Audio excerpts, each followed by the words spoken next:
There's gotta be more to this life, man. Just waking up, existing, just ain't cool at all. I gotta take a chance. This can't be it. Gotta live these dreams before I'm dead, yeah. Did you hear what I said? Yeah, my vision clear and I pledge, I pledge, I pledge. Gotta live these dreams before I'm dead, yeah. Did you hear what I said? Yeah, my vision clear and I pledge to never live my life on the edge. Yeah, I think I'm about to jump. Yeah, I think I'm about to jump. Cause I finally realized why I'm here. Yeah, I think I'm about to jump. Yeah, I think I'm about to jump. Cause I ain't tryna live my life on the edge. Yeah, I think I'm about to. I just want the best, you can't stop this feeling. Rap over everything, my only option. Really, since a kid, I've been dreaming, believe me. But tryna fight through all the hate ain't always easy. Yeah, I've been through a lot, I know it's cliche, but you gon' see the tables turn like a DJ. I'm just carrying out this prophecy. No ifs, ands, or maybes, I got to be gotta live these dreams before I'm dead, yeah. Did you hear what I said? Yeah, my vision clear and I pledge, I pledge, I pledge. Gotta live these dreams before I'm dead, yeah. Did you hear what I said? Yeah, my vision clear and I pledge to never live my life on the edge. Yeah, I think I'm about to jump. Yeah, I think I'm about to jump. Cause I finally realized why I'm here. Yeah, I think I'm about to jump. Yeah, I think I'm about to jump. It's about that time, dog. I ain't tryna live my life on the edge. Yeah, I think I'm about to. I just want the best, I can't stop this feeling. Snap over everything, my only option, really. Since Wu-Tang Clan wasn't nothing to mess with, I had bars and the beats and the hooks with the message. Mine's off the pine, all my P's and Q's. CH got the juice, it's my time to shine. Haters like, oh, you follow Sean Carter's blueprint? Wrong hole, homie, this is God-honored movements. Why do I keep second guessing, though?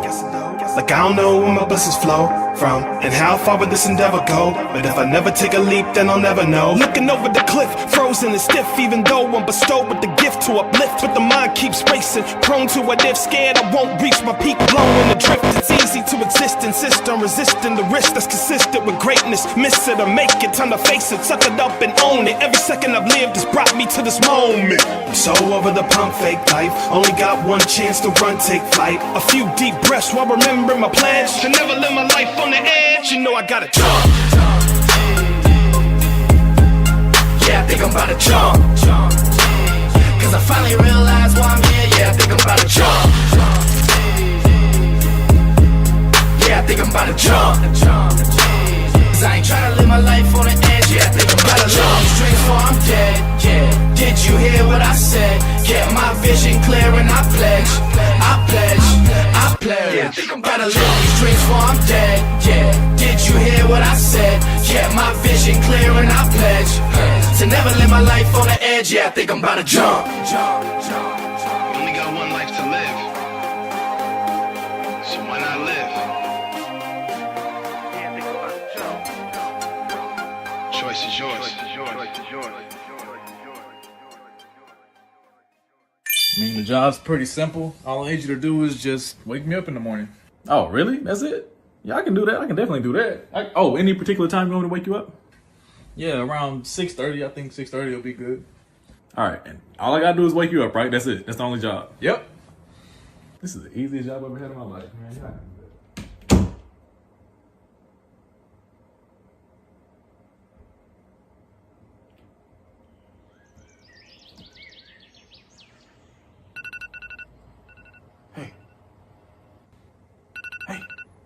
Can you hear me? It's time to get up. Hey, woo, yo. Oh my God, shut up. Shut up. But I'm I'm confused, but you told me to wake you up. Shut the fuck up. Shut up. No. You said to wake you up. I'm just doing what you said to do. I'm not. You know what? But you said to wake you up.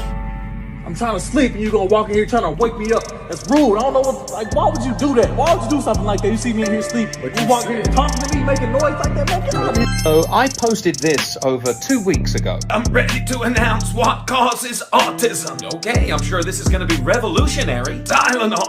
Tylenol? That's according to the expert. Me. And now it's the truth. I can't do political satire if the satire is real life.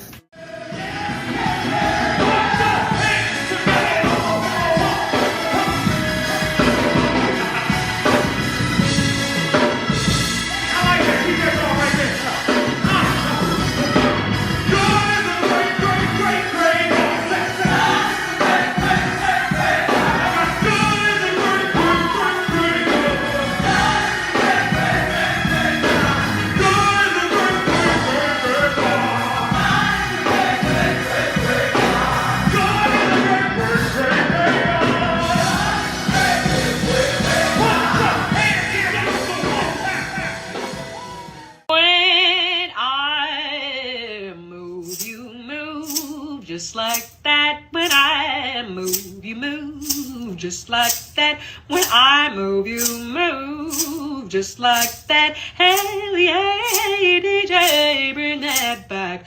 Go on with your big self. Let me see something. Tell your little friend they can quit mean mugging. I'm lit and I don't care what no one thinks, but where is the waitress out with my drinks when I move, you move. Just like that when I move, you move. Just like that when I move, just like that. Hell yeah, DJ, bring that back when I move.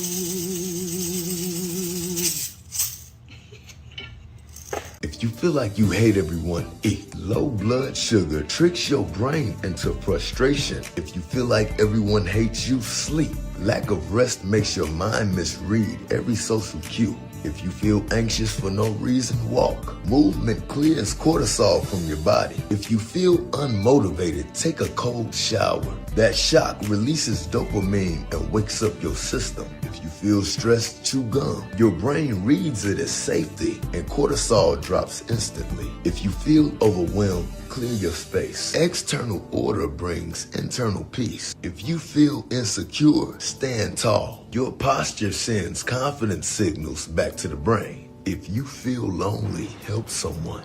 Acts of service releases oxytocin, the connection hormone. If you feel hopeless, plan one small action. Momentum destroys despair. Just keep that in mind.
Everything you promised me, Lord, sometimes seem like it's taking way too long trying to decide. Should I stay? Should I move on? Wanna be right? So I'm moving out your green light. Say, can I get a green light? How y'all doing, huh? Where you at, huh? Can I get a green light? Wait on the Lord, cause you take the baddest word. What you say, huh? Yo, say. Can I get a green light? See, I want everything. I want everything you promised me, taking way too long. Seems like it's taking way too long trying to decide. Should I stay? Should I move on? So I don't move. Can I get a green light? How y'all doing, huh? Where y'all at, huh? Can I get a green light? And if you're waiting on the Lord, cause you take up every word, what you say, huh?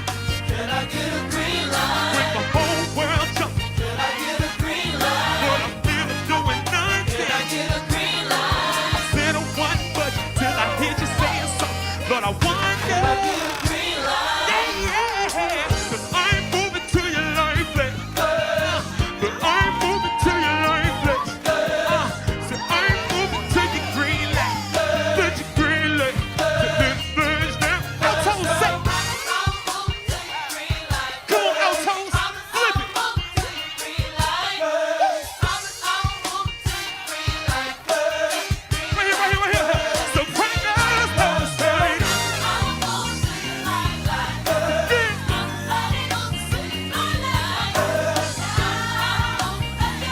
Put your green light. Put your green light. Yo, so.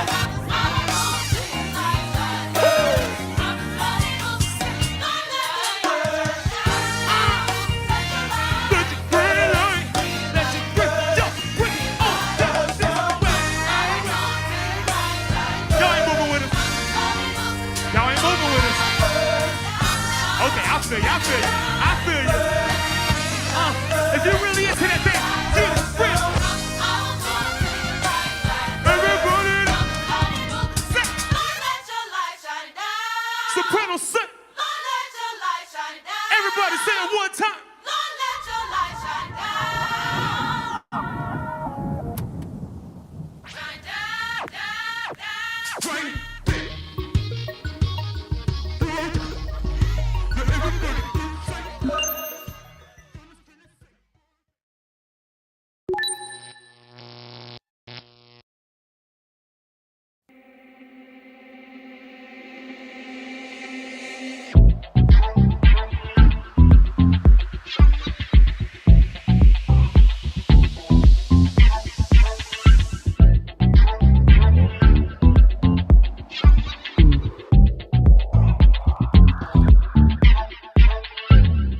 Lift me up, lift me up, lift me up high. I just wanna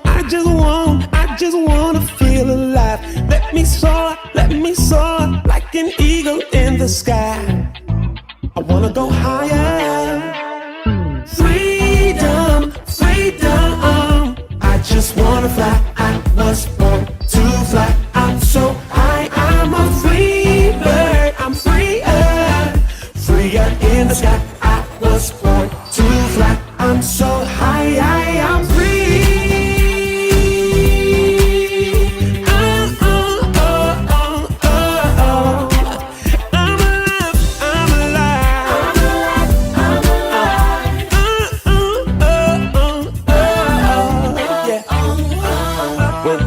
Minute, clucking around with the chickens, sitting on the ground with the pigeons, till I found no vision. Wow, I'm no in it. And you get lifted.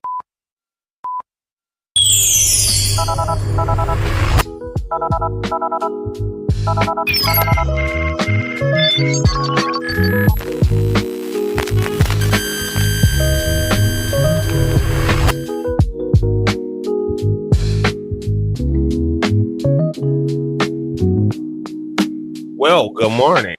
What's up, everybody? And I'm fine. Good morning, everybody. It's time to stop on overload, and it's the season. Yeah. Good morning to y'all. Hope everybody's doing all right on this wonderful Tuesday.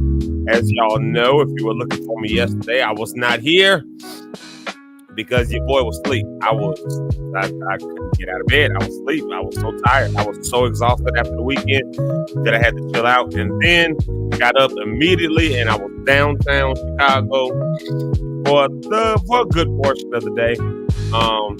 checking into some stuff with all these ICE raids and all that stuff like that. So with the work that we do, we were doing some observations. They went out to check some other places out. I had to get back to the office. So I wasn't out there for the whole thing, but we were out there doing that work. But Tuesday, September 30th, thank y'all for locking in with us.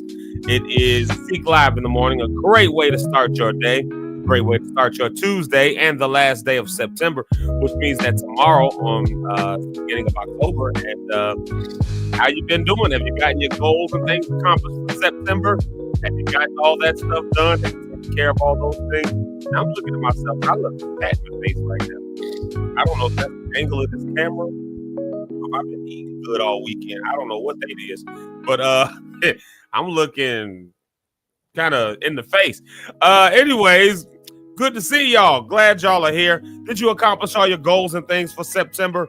Did you accomplish all of that stuff? Have you been getting a mark on it? We'll do a little reflecting on the human value proposition. Y'all know we had that episode last Thursday, I believe. Yeah, last Thursday with Jerry Thompson, my cousin, and that was an amazing episode. And so I was really glad to have him on. And I hope that I really do hope that y'all go back, watch some of those, watch that episode particularly. If you got some free time and you got about maybe 3 hours or so, maybe even at work, you could just turn it on your YouTube, have it playing in the backdrop, because there's some really good nuggets in that episode from Thursday, and I'll keep on pushing that. Let me say this real quick. If you were watching the pre-show, if you just by chance happened to catch any of the pre-show, that was not the correct pre-show. Sometimes I loaded up the wrong one. Not something I grabbed the wrong one and didn't catch it until I was walking through here, grabbing some coffee, and I heard him singing the Ludacris song. And I was like, the girl who's singing it, she's doing the whole thing at her babysitting gig. She turned it to like a 1940s Disney kind of a thing. When I move, you move, just like that. When I move, you move. She's doing all that. Yeah, that's how I realized it wasn't the right video. I was like, I thought we took that out of the video. And then, yeah, sure enough, it was the wrong thing. But all the stuff talked about this Friday. So if you were looking for, if you're marking your calendar for this Friday for a concert based on what you just saw in the pre-show today, that was just the wrong pre-show that got loaded up. That's all that was. Still nice, good pre-show. Still a good pre-show. Just not accurate information. So tomorrow we'll have the correct pre-show playing. That was on me. I just grabbed the wrong one. And didn't check my work. Didn't even realize that. I just see the 922 and I don't know. I grabbed the wrong thing. Anyways, that doesn't stop it because we here now, baby. We here now. And y'all listen, man. As yesterday, I was, can I tell y'all how I was yesterday? I was so tired on yesterday. Like after the long weekend and all of that stuff, I was so tired, like still in my body right now, because I didn't really actually like rest up yesterday. I slept in from doing the morning show, but I still got up and I still got to moving and then rushed to get downtown, and I got to go through that whole thing with parking and traffic and all of that. Then we're down there. Then I went into the office for a minute, took care of things in there. Then I got home, had to take care of some stuff at home. So I'm saying that to say literally a day that was supposed to be a day of rest, I still didn't get no rest. And so it just was, it's important. I really do think it's important that we find those restful moments, that we find time to just like sleep, that we find time just to, I say it all the time on here, have some Sabbath. And I just didn't give myself that yesterday like I was supposed to. Because I got a call, a text that said, hey, we're going to be downtown doing such and such, And I was like, vacillated back and forth. I said, it's supposed to be the off day. That's all right. I'll work it. I'll work it. And we went and worked. And so I'm still looking for my Sabbath moment. I'm still looking for my rest moment because I still ain't quite had that yet. We had to take a long distance drive on Saturday. Like we had to do so much stuff. So if you have not taken some rest, y'all see me wiping at my eyes and stuff too. I know y'all see that, me doing all of this. Like, my sinus has been acting crazy. I had to break down yesterday and buy some NyQuil and some DayQuil So that's been going crazy. So I gotta find that Sabbath. I gotta find that break. But I encourage everybody here, do the same thing. When are you gonna get your break? When are you gonna get your rest? Did you go through September and not have any rest, not have any break, anything like that? Because now might be a great time to start thinking about that, seeing as how it's the last day of September. And if I'm not mistaken, no, I think I might be mistaken on this one. Next week, do we set our clocks for next week or back? I mean, is that this coming weekend? I don't even know when that happens. But, maybe that'd be the time that somebody is able to get some rest. Although if you in your younger years, y'all know how that used to be.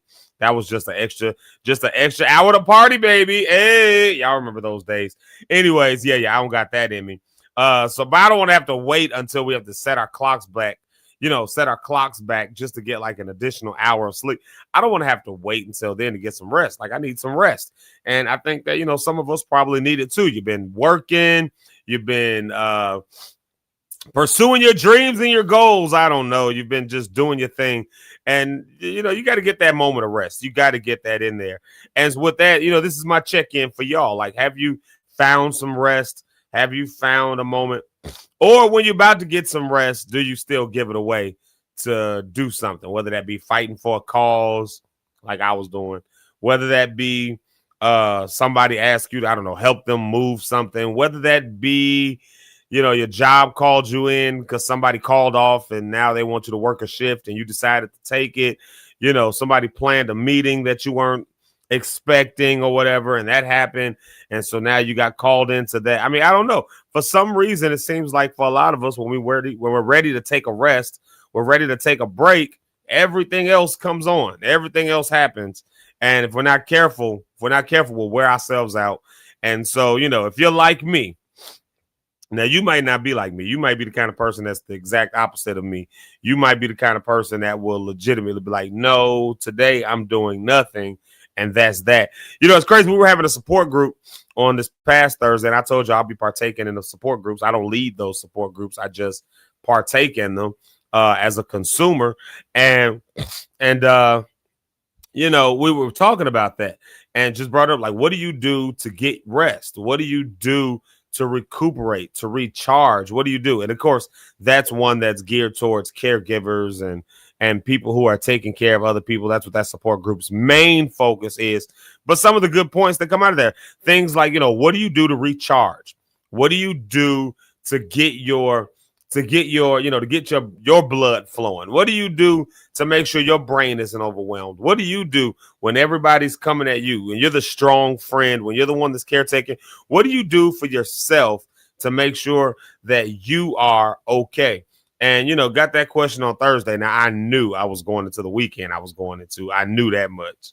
But, then it became, like I said, the day that I said that I was going to take some rest and get some rest, I still ended up getting up doing other stuff. So the question for me becomes, what are we going to do to change that? What are we going to do to make that like rest as part of the routine? Right?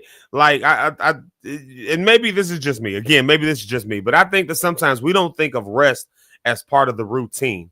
We don't think of shutdown time as part of the routine. Sometimes we think of that as just a side thing that we need to do so that we can have a routine, when really it should be a part of the routine.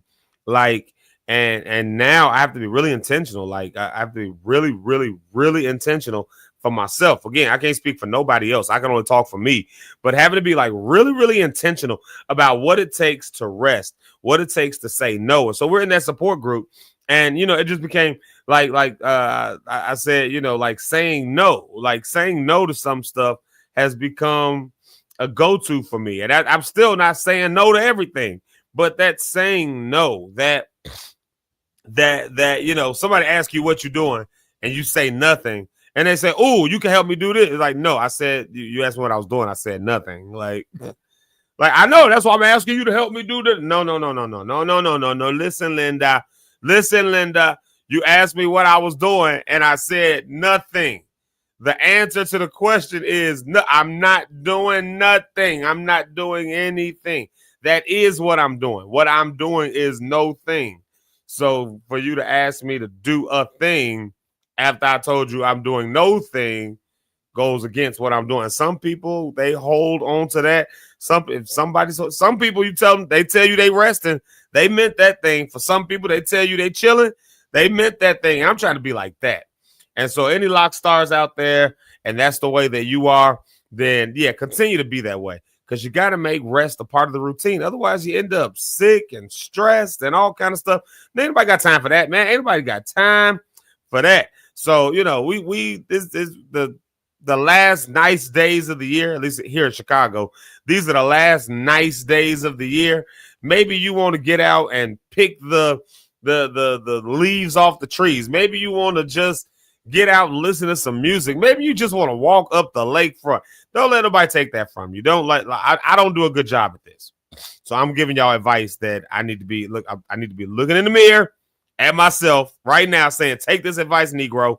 So I'm telling y'all, like, take the advice. Because if you're not careful, again, you'll look up and you'll be burnt. And I'm telling you that from experience. You'll look up, you'll be burnt out, and somebody else will be walking along, doing all good, doing just fine, doing wonderful because you helped them get all of the things that they needed to get done. So they're all right. Meanwhile, you ain't got nothing you need to get done, including resting your body. So now you got a lack of sleep. Like, you know, you're sleep deprived. You ain't got no peace, no inner peace. You ain't got no joy because you feel overworked. You ain't got no respite, no respite. You know what I mean? No, just nothing that, like, you don't feel rested. And then before you know it, now you don't want to run around snapping off on everybody. Then what do people do? They look at you and they go, why it seem like you got an attitude? Why it seem like she can, like, you know, why she look like she doing that? Why he look like he, you know, why he, yeah, no. Forget about all of that. Forget about all of that. Like, worry about you. And if somebody try to put something on you that don't need to be on you, just say no. Just say no. It's a whole sentence. And we've said that so many times before. And I've been doing better. Trust me. I've been doing a lot better. But, you know, anyways, that was me yesterday to some degree. Just realizing I need to chill out. I need like a week, at least 3 or 4 days where I just do nothing and like literally let this thing recharge. And so anyways, yesterday was supposed to be at least a day of that. And I did not do that at all. I mean, at all. I got up and got to moving, and that just did not rest at all. So for anybody out there who is the same way as me, let's hold ourselves accountable to that. Yeah, we can hold ourselves accountable to our goals and our aspirations, and we'll continue to do that because we still got the rest of the year 2025. However, we also have this body that is just, we only get this one. And if you wear it out and you run it through the ground, then you only get this one. So what are we going to do to keep this recharged, to keep this good? And so I think we can hold each other accountable to that as well. So I put myself on the line first by saying I did not do such a good job of letting my body rest when I said I was going to do that. I did not do a good job of that. Didn't even go live in the morning show and still didn't get the rest that I needed. So I didn't do a good job of that, but I'm going to find some time. I'm going to carve out some time, and I'm going to do a better job of that so that I can come back refreshed. And I can come back right, and I can come back okay. Like, you know, everybody else taking their breaks and rests and what do they use the word? And if it's a church world, they use the word sabbatical. Everybody else using their sabbaticals, you know, their rest, their breaks, you know, taking vacation days, personal days, all that. Use them personal days. If you got a job that has personal days, use those personal days. Use them. As somebody who used to work in HR, like those days just go away when you don't use them. They're there for you to use them. Use them. Don't let them go away. If you got vacation days, listen, maybe you stacking them up so you can go on a long vacation. That's cool, but don't just stack them up and just have, like, use them vacation days. Use them days. Use them. Them people don't care about your well-being. They care about the job that you do, and that's what they're supposed to care about. The job, that's what you're hired for. It's up to you to worry about the well-being and the rest and all that stuff. So worry about that. Anyways, y'all, we got a good rest of the show today. We're going to keep on talking through some of this stuff. When we get back, of course, we'll do morning shout outs, affirmations, all that stuff. So anybody that's in here, make sure you say good morning. Make sure you said hi, all that stuff. And we'll say hello back to you. And we'll affirm the day. I'll keep on reminding us to get some rest. And then I'll talk a little bit about last Friday. Of course, if you were looking at the pre-show, you saw it saying that was coming up this Friday. No, that was last week's pre-show. I just grabbed the wrong one. So last Friday, everything that said this Friday was actually this past Friday. So we'll rehash that a little bit when we get back. And then also, what else do we got on the docket? Oh, yeah, this whole human value proposition thing. Living out your value, making sure that you're doing that. Again, I can't stress it enough. Go back to that episode from Thursday, this past Thursday with Jerry Thompson. That's who you're looking for. You're looking for the episode with Jerry Thompson. Go back on that one, and I promise you're going to find some nuggets and some stuff in that will just change your life. If you allow it to, it'll change your life. And start to view some stuff through that lens. And we're going to have him back, actually. We had talked a little bit about when we're going to have him back on. I'm not sure exactly when just yet, but we will. But it will do you good to, before we do that, I want to call it homework, but give you a little homework, just a little bit of homework that if you have not seen that episode, go back and watch it. Because when we have him back on, it's going to be, moving on from that conversation. So, picking up from that conversation. It's such a good conversation. What is your value? What do you bring to the table? What are people trying to hold you back from? What are people trying to hold over your head that I don't know, they holding something over your head that's taking your value away, or they keeping pulling you into things that don't speak to the value you believe you have or what you believe you're offering into this world. Like, no. Knowing who you are. Go back and watch that episode. It'll help out. So anyways, we'll talk a little bit more about that today when we get back after the morning shout outs and stuff. And then we'll just, we'll just shoot the breeze a little bit when Rich gets here later on. But, so that is exactly what we're going to do today. And look here, I just saw something pop up in the comments when I just clicked it on. Technically, sabbatical comes from the word Sabbath. Absolutely. That's why I used it. That word sabbatical. People getting their sabbaticals. They're getting their Sabbath. They're getting their chance to do nothing, to reflect on all of the work they've already done. That, that's what those vacation days are, those holidays. Well, holiday is holiday. Somebody just said something recently. Because y'all going, we coming up on October. So y'all know Christmas season is upon us. It's October. We skip Halloween, Thanksgiving, all that stuff now. Go straight to Christmas season. The corporate world is something special, isn't it? And of course, once the corporate world starts moving, you're going to hear a lot of Christians start throwing words out there. We need to keep Christ in Christmas. It's Christmas. It's not holiday. It's not. And I heard somebody say something recently. They said, well, if that's the case, why don't we keep the holy in holiday? Because holiday comes from holy day. So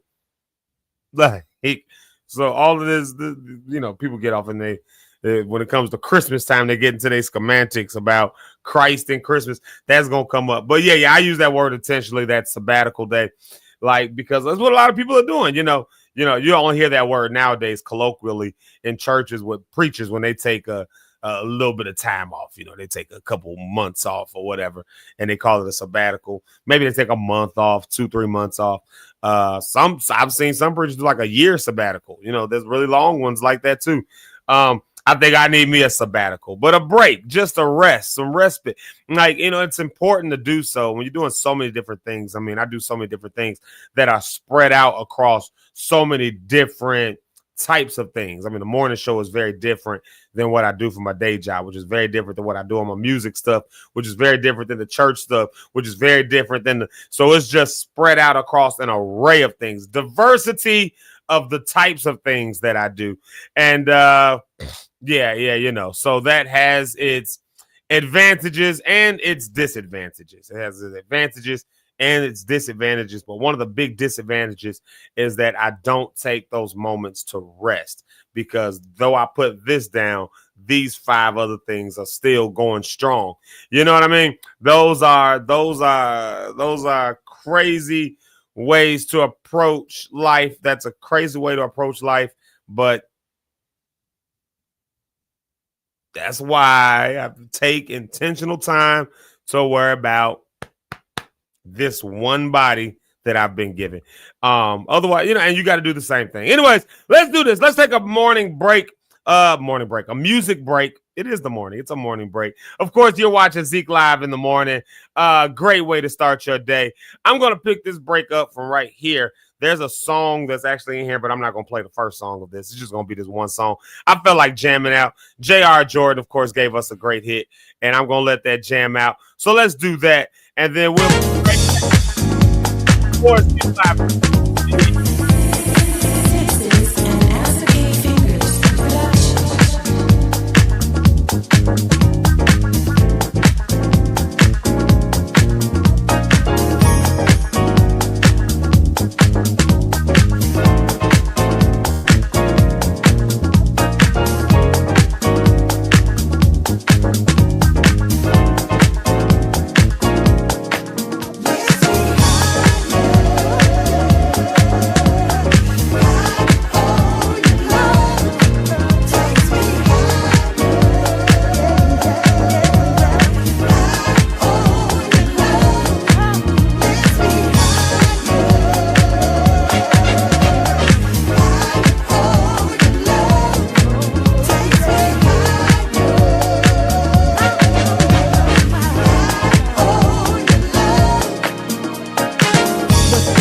like one of the ones that's supposed to be like,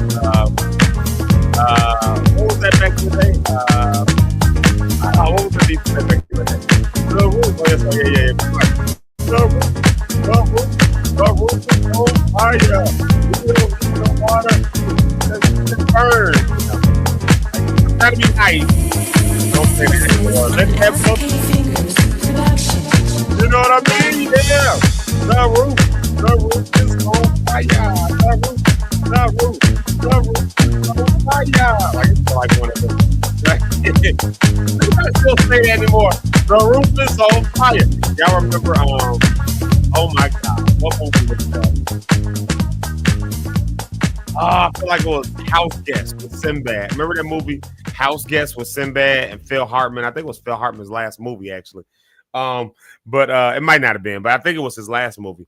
But where he was the house guest, Sinbad was the house guest, like he was pretending to be this doctor. He was in there, he had everybody dancing and stuff, and they started going, the roof is on fire. And then everybody was like, the roof is on fire. And they started all running out, all these snobby people, all of that. Anyway, yeah. The roof. I'm gonna start saying that every time I do something. The roof is on fire. Like, show how old school I actually am. Hold on a second, y'all. I'm gonna play a track in the background because I want to hear some music, and y'all know it's gonna shut my voice off. So give me 2 minutes, not 2 minutes. Give me 2 seconds. Hold on a second. Here we go.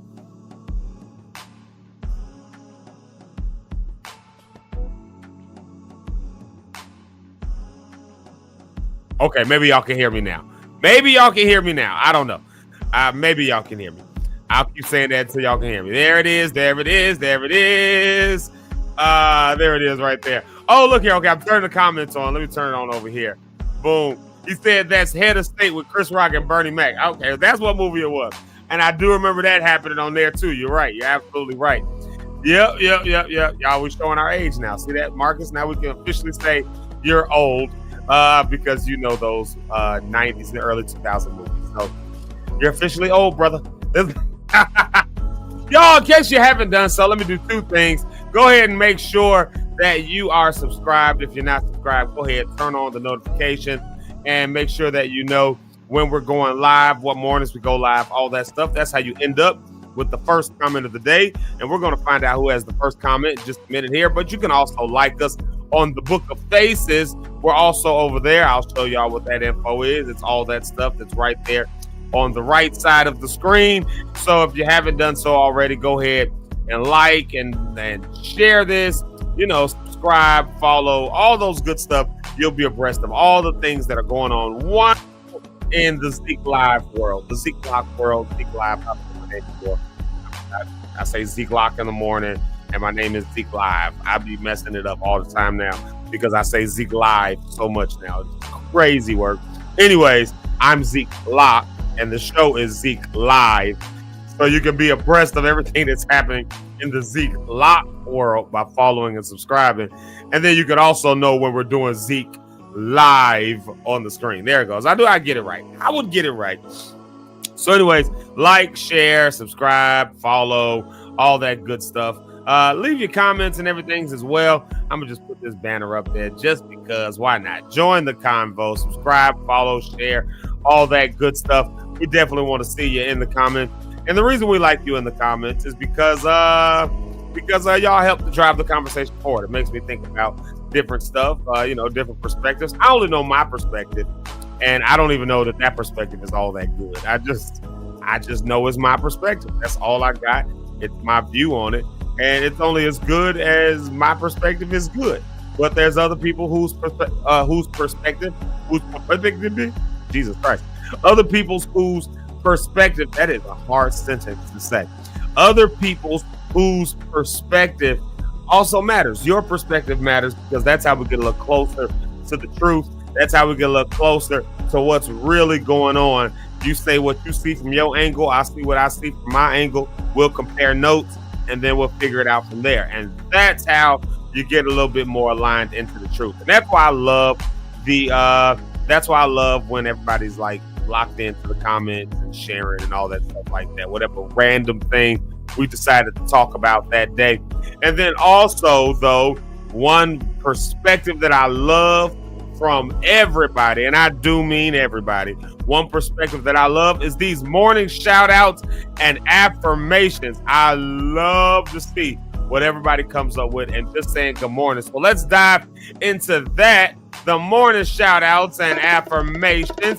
And the first comment of the day goes to Asia Jamal. Look at that, Miss Asia Songbird Jamal. Y'all give it up for her for having the first comment of the day. Show her some love, and y'all know she's been dealing with some things, and so we're just glad to see her when she's on and how she's on, and praying and wishing well for her way. So y'all show Asia Jamal some love, not just for having the first comment of the day, even though she took that away from some of y'all, but not just for that, but just for solidarity, knowing that we're still praying with her and still loving on her, and that she has a family here with the Lockstar family. She's saying good morning to everybody, and we're wishing her a very, very special and good morning. Asia Jamal, we love you. We love you dearly. And y'all know you can follow the Pure Live podcast. I say it all the time. If you've been watching this show for any period of time, you know I've been saying it all the time. Go ahead and check out her podcast, the Asia Jamal, not the Asia Jamal Show. I don't know where I was going to get that from. I don't know where I was going to get that from. The Asia Jamal Show. I just renamed this show. Pure Live. Last episode I watched, it's been a little while since I watched. The last episode I watched was about anxiety. And just, she had some really good pointers, some good stuff on there about anxiety. And a lot of people deal with that, you know, and it's not just getting anxious because something just happened and, you know, now you feel nervous about it or whatever. It's more than that. There's an actual condition that some people have with anxiety. So to watch her break that down a bit, you know, that was a really good episode. So I encourage y'all to go back and watch some of that on Pure Live with Miss Asia Jamal. Shout out to you. Thank you for being here, Miss Asia Jamal. We love you. And then let's see who else we got in here. Abronia's on the Facebook side today saying good morning to the Lock Stars. And of course, she's giving us church lady announcement. And let's see what she's done with it. She says, welcome to ZekeLive in the morning with host Zeke, Eric, Rich, and Rhonda. Grab your cups and or your mugs to be a cup today. And let's get this conversation cracking. Y'all see cracking. There it goes, cracking. Crack-a-lacking. I'd have said you showed your age if you'd have said crack-a-lacking. Let's get the combo cracking. And this morning I got my coffee. I did coffee. Yesterday I did not have any coffee. I just jumped up and started running and tripping. And you know what I'm starting to think? we know this, scientists, that coffee is definitely it's got, because now I done got to the point. We were talking, I was at a thing Saturday at my church, and I didn't get no coffee on Saturday. I got up late, of course, after Friday night. Austin still had the rest of the week. And so Saturday, I thought we were going to have some coffee at this thing we were at. We didn't have coffee at that. So I didn't make any coffee, and so I was just like, oh, I need a jolt. And so like one of my guys, shout out to E, he came in, Ernie, he came in and he was like, he had, you know, his Dunkin', his large Dunkin' coffee. And I was like, man, if I'd have known you were going to Dunkin', I would have sent you some money, asked you to bring me one of those packs. But I didn't, you know, I didn't wait enough time to make some coffee and do the whole thing. And he was like, every day, like I do it every day. And I'm like, I got to have it. And that's almost where I feel like I'm at. So maybe I need to get control of that. You know, I don't know. I don't know it's necessarily I don't know how it's a good thing. Let's put it this way. I don't know if it's necessarily a bad thing or if it's a good thing. It's just a thing that maybe I need to make sure I got control over. Because, you know, it does give me that jolt, the coffee, but, you know, I don't know. Whatever y'all's thing is, though, I know people who are addicted to Pepsi. I know people who are addicted to Coke. Not Coke, Coke, like Coca-Cola. They're addicted to, you know, pop, essentially. They can't start their day without a, what is it, 16 ounces, 12 ounces, whatever you get of Pepsi. Like, you gotta have that bottle of Pepsi. Like they start their day without. I know people who do that with coffee, with tea, sweet tea, iced tea. Like, you'd be surprised. Like, yeah, we just got our devices. So anyways, Brony Cat wanted to know what we had in our cup and our mug this morning. Like I said, for me, it's coffee I like. It's that Better Good brand. I am. I'm not a huge fan of Walmart, but I know how it goes. One of those places you may not like, still gotta go. But they do have this brand. If you haven't tried it yet, Better Goods brand. They got some good stuff in their arsenal. And the coffee that they have, I got this one. It's like chocolate hazelnut, something like that. So delicious. No cream, no sugar, just a hot cup of coffee. But if you can't get past I just saw my cousin come in here. We were just talking about his episode. If you can't get past the bitterness, and I'm gonna say hi to him since I'm talking about him. My cousin Jerry Thompson. Y'all say what's up to him. There he is. I call him Tony. There's Jerry A. Thompson Jr. Happy Tactical Tuesday. And let me do this real quick. Let me hit my gong. It's a Tactical Tuesday. And of course, that's what I was talking about with that episode on last Thursday. Go back and watch that episode. But, I was talking to him about not to talk. He was like, I just can't get past the bitterness. And most people are that way. They can't get past the bitterness of the coffee. But I promise you, once you get it, you get it. The problem is, then you just keep pouring it. But I will say this much. At least I'm not putting all that cream and sugar in it. So it's a little bit better than it used to. That cream and that sugar, my God.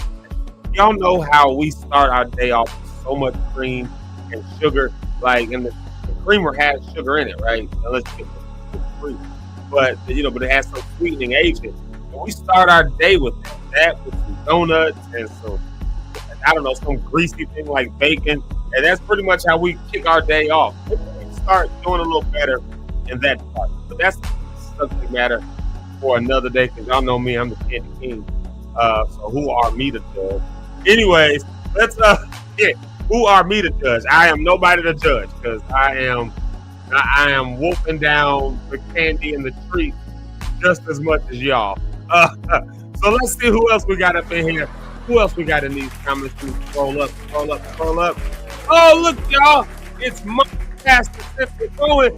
And she says, good, blessed Tuesday morning. And she's saying hi to me, my wife, all the hosts, and this whole Lockstar family. Wishing y'all a terrific day. And you know what? I'm gonna hit my gong. You know why? Because she said, next game is today. But also, she said, have a terrific day. And since it starts with a T, then I guess I'll name the day that as well. So we'll terrific Tuesday. It's Blessed Tuesday. And thank you to Mama Pastor for that. And y'all, she was with me last Friday. Last Friday, we were at the concert, of course, that we had at APC Morgan Park. I've been advertising it all week. And she came out to that. It was good to see her face in there, and she can let y'all know if it was a good job or not. I don't know. That's one thing about me. I'm going to beat myself up after the show. That's one thing about me. I am going to beat myself up after a show. So, of course, I was doing a lot of beating myself up over the show. What was going to happen, what didn't happen, what should have happened, what happened well, and then finding everything wrong, and even the stuff that happened well. Like, that's me. That's just me. And any artist might really understand that as well. But, we ain't going to dwell there. We're going to talk about that in a little bit when we come back after the morning shout out. Let me say hi to somebody here, Miss Brenda Rose. Hold on, before I say hi to Miss Brenda Rose, so y'all say hi to Mama Pastor Cynthia Cohen. Y'all know how I feel about the mamas of the show. That's Rhonda's mama. She was there with us on Friday, and it was great to see her face and just hug and feel some of that love.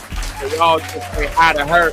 Now let me say hi to Miss Brenda Rose. Oh, wrong comment. There it is, right there, Miss Brenda Rose. Good morning, Zeke and Zeke. And let's see. And the heavens and Eric. Eric was in the heavens. That's hilarious. That's what you did there, Miss Brenda Rose. I see what you did. Shout out to Eric and Rich and Rhonda, Jamaica, all the parents, all the listeners, all you Lockstar. She says it's Truthful Tuesday. It's Truthful Tuesday. The phone said Truthful Tuesday. Answer truth. What is true? What is real? What is pure? What is in your life that deserves to be brought out the trueness of it all? And there's so many people who are chasing, they're chasing dreams, they're chasing whatever the first thing is that they hear, whatever the wind throws their way. But take a minute, listen to other people's perspectives. Get other viewpoints. Expand your horizons. You'll find that truth may be a little bit bigger than what you know. And that's what I do like. That's why I love offering perspective. I love offering that. I love offering the idea that maybe what you know, if nothing else, I offer the idea that what you know, just maybe, is not all there is. And maybe what you and your friends know ain't all there is. And what you and your families collectively know ain't all there is. Just maybe there's more to this thing called life. Just maybe there's something bigger out there. And so keep on engaging in truth. You can never stop being a student. You can never learn it all. And so keep on engaging in truth. Thank you for that, Miss Brenda Rose, for reminding us of that wonderful reminder. Let's see who else we got in here, y'all. Let's keep scrolling down. We got Tammy. There she is, Miss Tamara.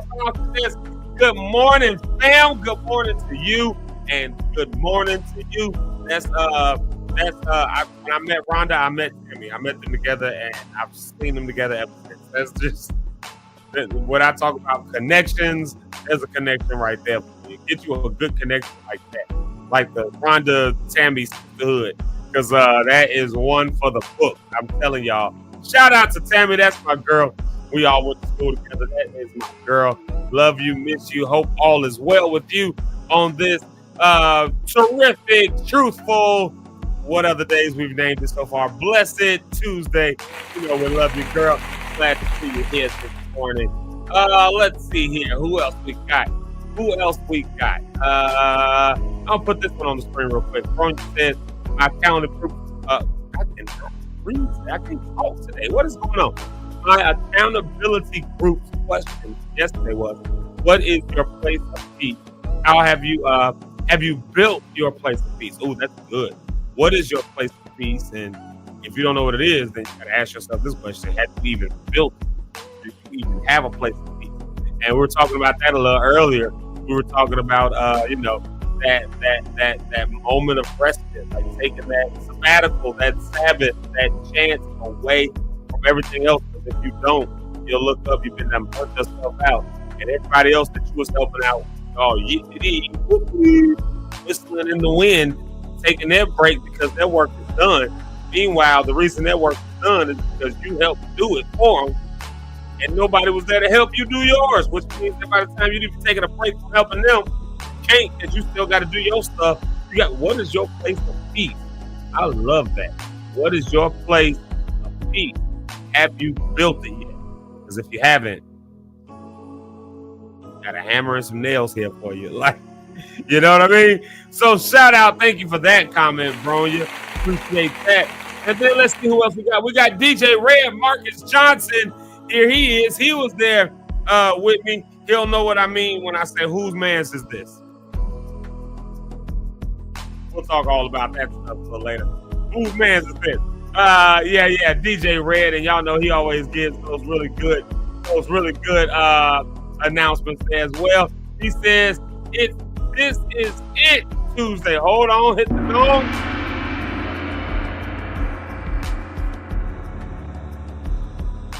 This is it. Yes, I love that. This is it Tuesday. This is your season. This is your time to increase. You will see the goodness of the Lord. Tune in to ZekeLive in the morning. Like, share, subscribe. And one of my favorite hashtags, you got this. The lock be locked in. I love it, y'all. I love it. Thank you for that amazingness, Marcus DJ Red Johnson. Yes. This is it Tuesday. This is it. This is your time. And I referenced the wrong movie earlier. He was letting y'all know that wasn't from House Guest. That was from Head of State with Chris Rock and Bernie Mac. I do remember that. They were like at a party, like a fundraising party, right? And they started doing that. Yeah. That was my jam. So I had both of those movies on DVD. I had a expensive DVD, and I had both of those on DVD. Let's see here. Look who else it is. Piglet, aka Janine. What's up, girl? We call her Piglet, but that you gotta be part of the family for that one. There she is, right there. Y'all say hey to her.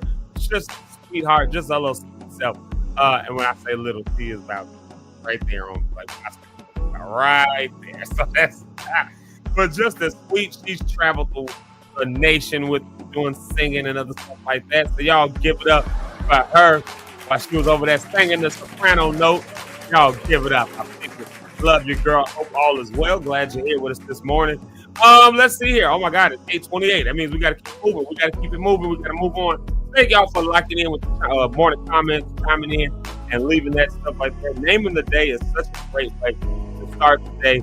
It's something that I would highly encourage you. I would highly encourage you to do that. I told y'all my story, why this is helpful to me to do the name of the day, all that stuff. That I remember the day I woke up a month ago now. I woke up in the morning and I was so exhausted. I was so tired.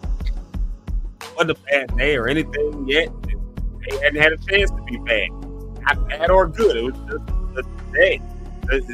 This morning, I just woke up. The first thing I said out of my mouth, alarm went off. I was like, oh, damn. Like, first thing I said. First thing. And I caught myself and I said, wait a minute. I'm about to get on live. We're going to name the day. And I just named my day with the curse. What is that? Who does that? Apparently, we all do it from time to time. Tired, burnt out, worn out, don't want to go to work, whatever the case may be. No. Let's name the day something good. That's why I love spending time right here on this part right here. Naming the day something good. So you can do that. You can do that every day. What are you affirming in your day? Do you affirm it to be a blessed day? Or are you like me where you wake up and it's like, damn, like, oh, I got to get up. You know, is it going to be that? Are you going to, whatever? An affirmation isn't necessarily something good. An affirmation is just that which you make affirmative, that which you affirm.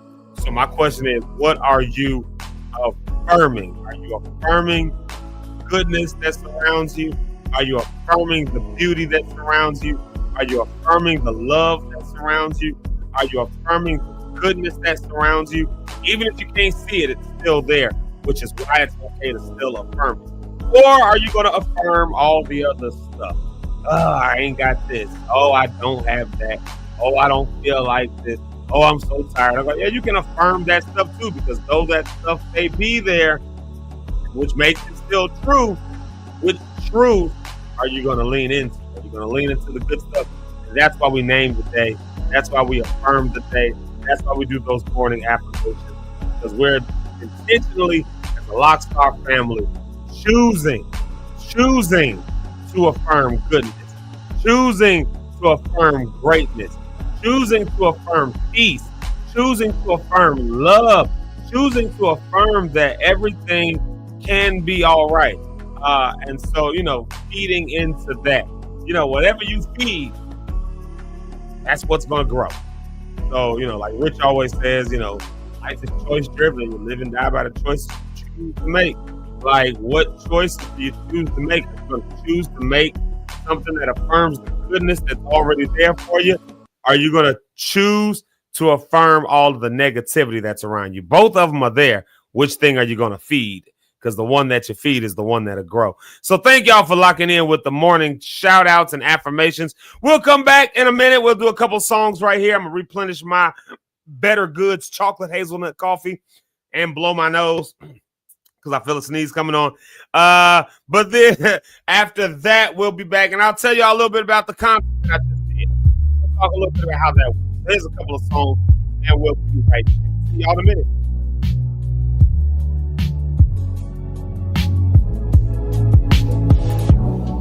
No, I never did love, just a pastime. Told myself the last time was the last time. So tell me why. I know that I'm safe for all alone, but when I'm with you, I lose control. You might not do the heartbreak, babe, but that's a risk we all gon' take. Cause the vibe's just right. Thought I'd never fall in love again, but I just might. Cause the vibe's just right. Thought I'd never fall in love again, but I just might. It's risky, and I know it. Once we get to go and we can't stop. Feel like a locomotive.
Wake up in the morning, I'm blessed, I'm still here. Commanding my day and speak to it through prayer. He's the God of my day, God of my day, God of my day. He's the God of my day, He's the God of my day, God of my day, God of my day. He's the God of my day. Some people wait until something happens, then they start praying that it isn't so. What if you did things different? Can you imagine the favor that follows wherever you go? My prayer's not based on my day now. My day is based on my prayer. By grace, He has everything I say now. He is good. My prayer's not based on my day now. My day is based on my prayer. So even if it doesn't go my way now, He is good. He is good. He is good. He is good. Wake up in the morning, I'm blessed, I'm still here. Commanding my day and speak to it through prayer. He's the God of my day, God of my day, God of my day. He's the God of my day, He's the God of my day, God of my day, God of my day. He's the God of my day. I put my foolish pride aside in acknowledgement of your goodness. Everything is the Lord's in the earth in its fullness. Was deaf to the voice from the pulpit. Straighten up my mind from the thoughts that were crooked. Isolated from the shame, totally dependent on self. Now I abide in your shadow, in your presence I dwell. Deserved to fall, but was caught before I fell. Was so hard-headed, too stubborn to ask for help. Unworthy of your grace, begging you for lighter loads. Till I met a single mother in survival mode. Made me reject all the lies that I've been told, and made me reflect on the codes that I uphold. I'm a leader. Hey Drizzle, thank you for the feature. Exposing the manipulation of the great deceiver. Ain't no preacher, and I ain't perfect either. Following instructions, edify all my believers, Mario. Wake up in the morning, I'm blessed, I'm still here. Commanding my day and speak to it through prayer. He's the God of my day, God of my day, God of my day. He's the God of my day, He's the God of my day, God of my day, God of my day. He's the God of my day.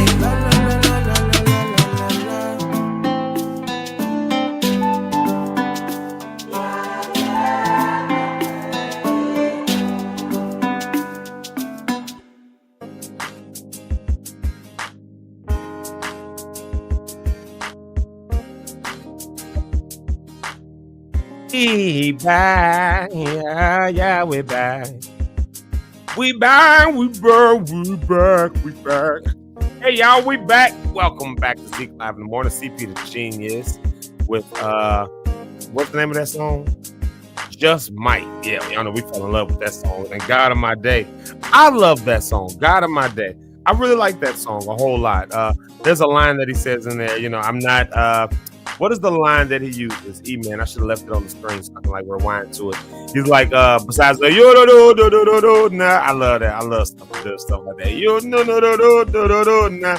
My day is not. What does it say? My day is not. No, what does it say?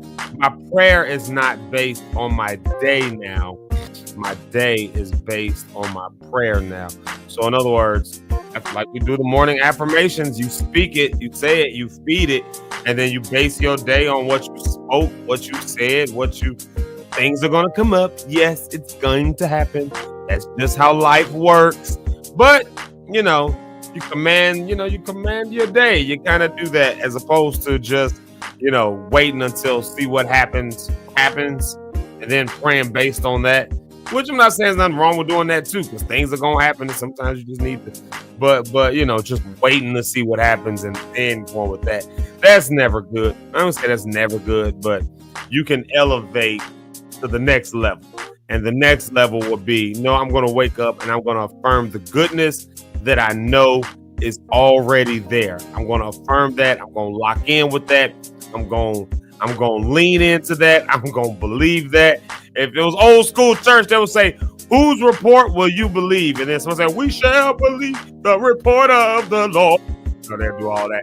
And, the report of the Lord is the, if you ask me, the report of the Lord is the fullness of it all. So there's a responsibility on you. Which part of the report are you going to believe? Because I'm going to believe the part that says that today can be good.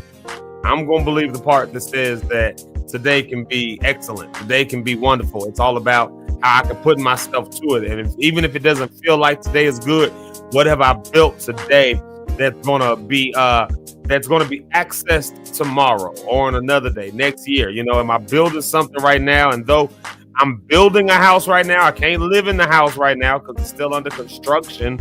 I'm still building it, but the steps that I'm taking may be hard, but I'm going to have somewhere to lay my head this time 6 months from now, a year from now, whatever. So maybe you're building into something, and maybe that's the case. But what we're not going to keep doing. No. Listen, Linda.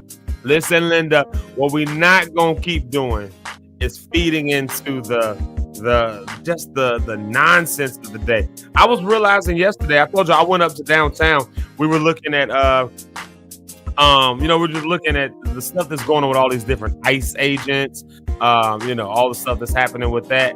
And they out here being just ice cold, baby. I'm telling you, the ICE agents are straight up ice cold. And so we were doing some observation and stuff with that downtown.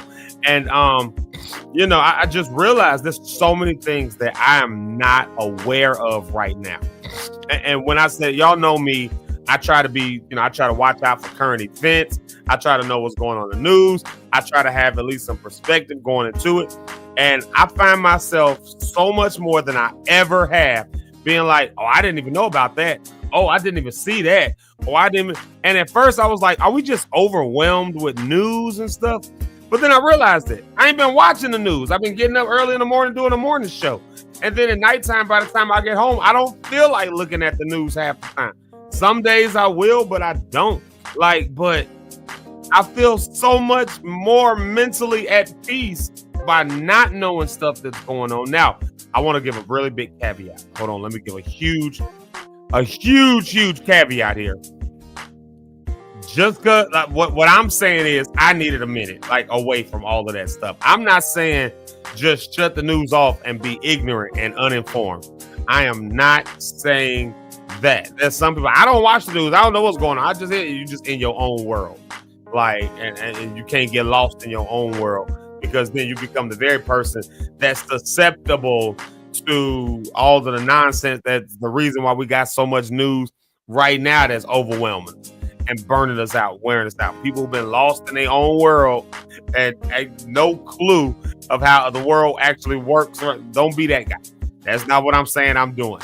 But I'm just saying I've not been watching the news as much. I'm not letting it consume me as much. Is that stuff, what's going on, real? Yes, but I don't have to allow it to consume me and overtake me. And sometimes you just need that moment. You just need that break. And that's what I've been doing. So like I said, yesterday we were downtown and somebody was like, oh, did you see that? And did you hear about this? And I was just like, no, on every front. I hadn't been watching the news. I did not know. I did not know that happened. I did not see that they were here. I did not see about the guy on the bike with I just didn't because, I want to do something else with my day these days, as opposed to sitting up watching news and other stuff just wear us all out. So anyways, that's kind of been where I've been at. What's up to Chris Hood? Good to see you in here. Glad you came through. Y'all know Hood does it. Yo. And Hood was there with me this past Friday.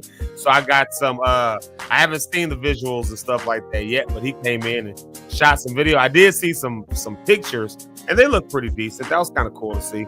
So Hood did take some pictures and stuff. And so you can check that out. I think he tagged me on the Facebook side. Of course, that's a good place to do this right here. There it is. That's a good place to do that. If you're not following me on Facebook, then you might miss those pictures, but you can follow on Facebook and you can see those. Yeah, you can see those pictures and things that Hood has posted from this past Friday night. And the question is, how was this past Friday night? Of course, we had the concert. Let me Shoot, I should have left that screen up. We had this concert, the Night of Worship. Of course, we did that this past Friday.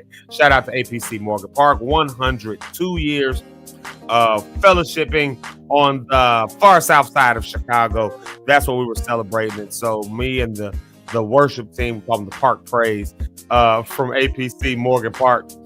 We call them Park Praise.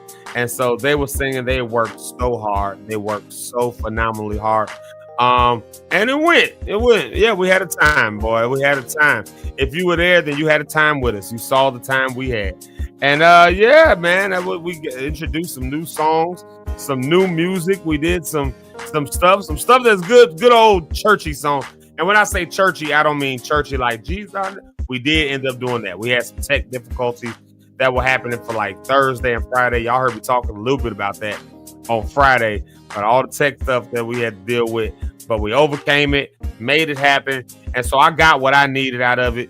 I got mostly what I needed out of it, at least. And so you'll get a chance to hear it and all that stuff. So we did do a little bit of the churchy stuff like that, although that's not what we would have to sing.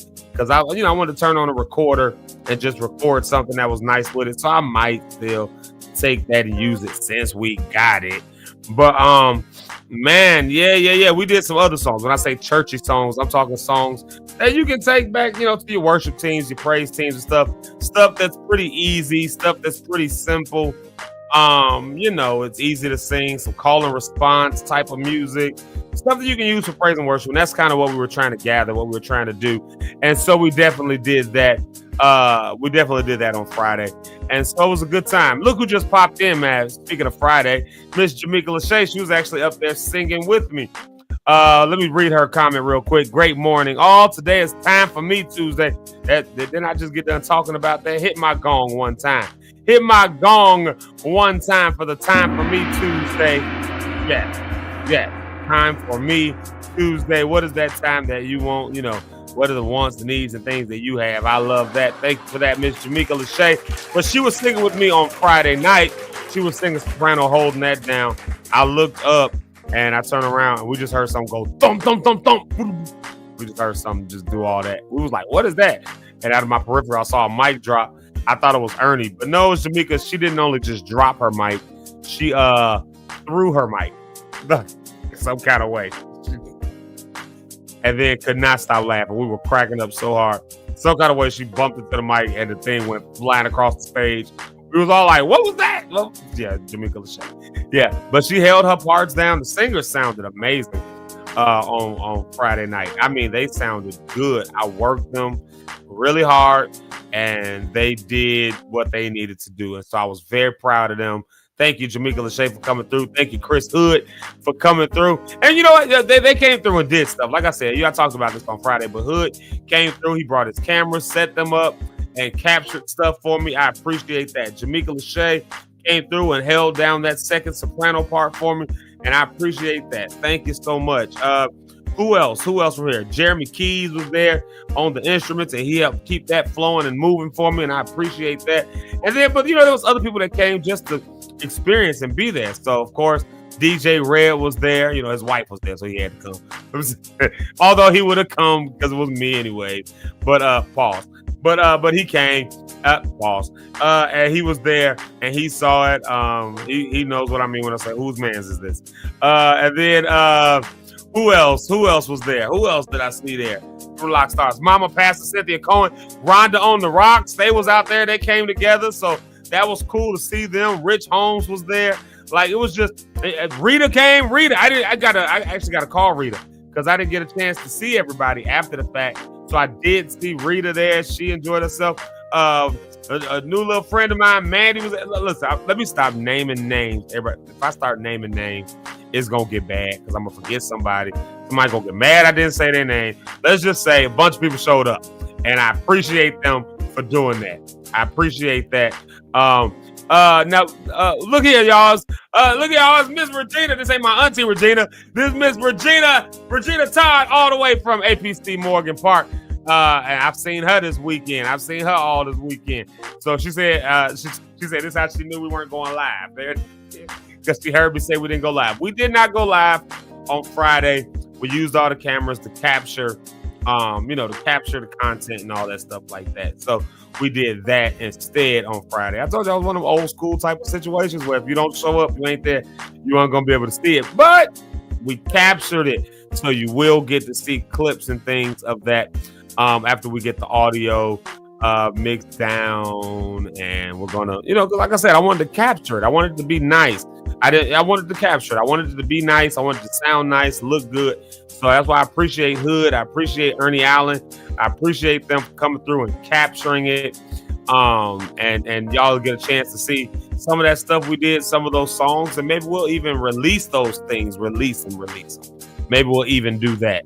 They'll probably need a little bit of work behind them. They'll need some stuff behind them. But it was a good time. We had a good time in there. I'm significantly less stressed than I was going into it. Anybody who knows me knows that, we start going into a show and stuff, I start getting a little bit stressed out. And if you're an artist, or not even just an artist, you can be a preacher, you can be a spoken word person, you can be a singer, or just a creator, a movie director, or something like that. When it's time to start working, you know how you get that stress, that elevated stress that just happens, and then when it's done, everything's all good, everything's copacetic. Everybody that you cussed out, you back being best friends with them.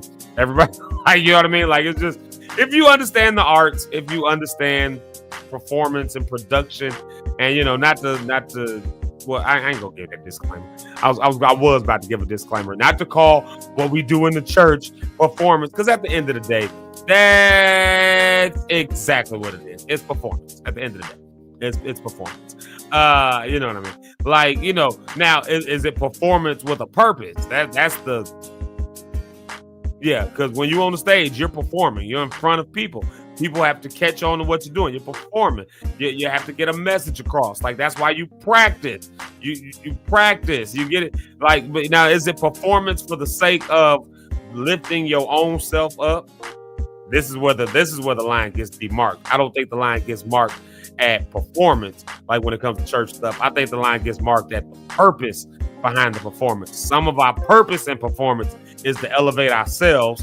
Some of our purpose in performance is to elevate God. Some of our purpose in performance is to elevate a cause. Some of our purpose in performance is to elevate,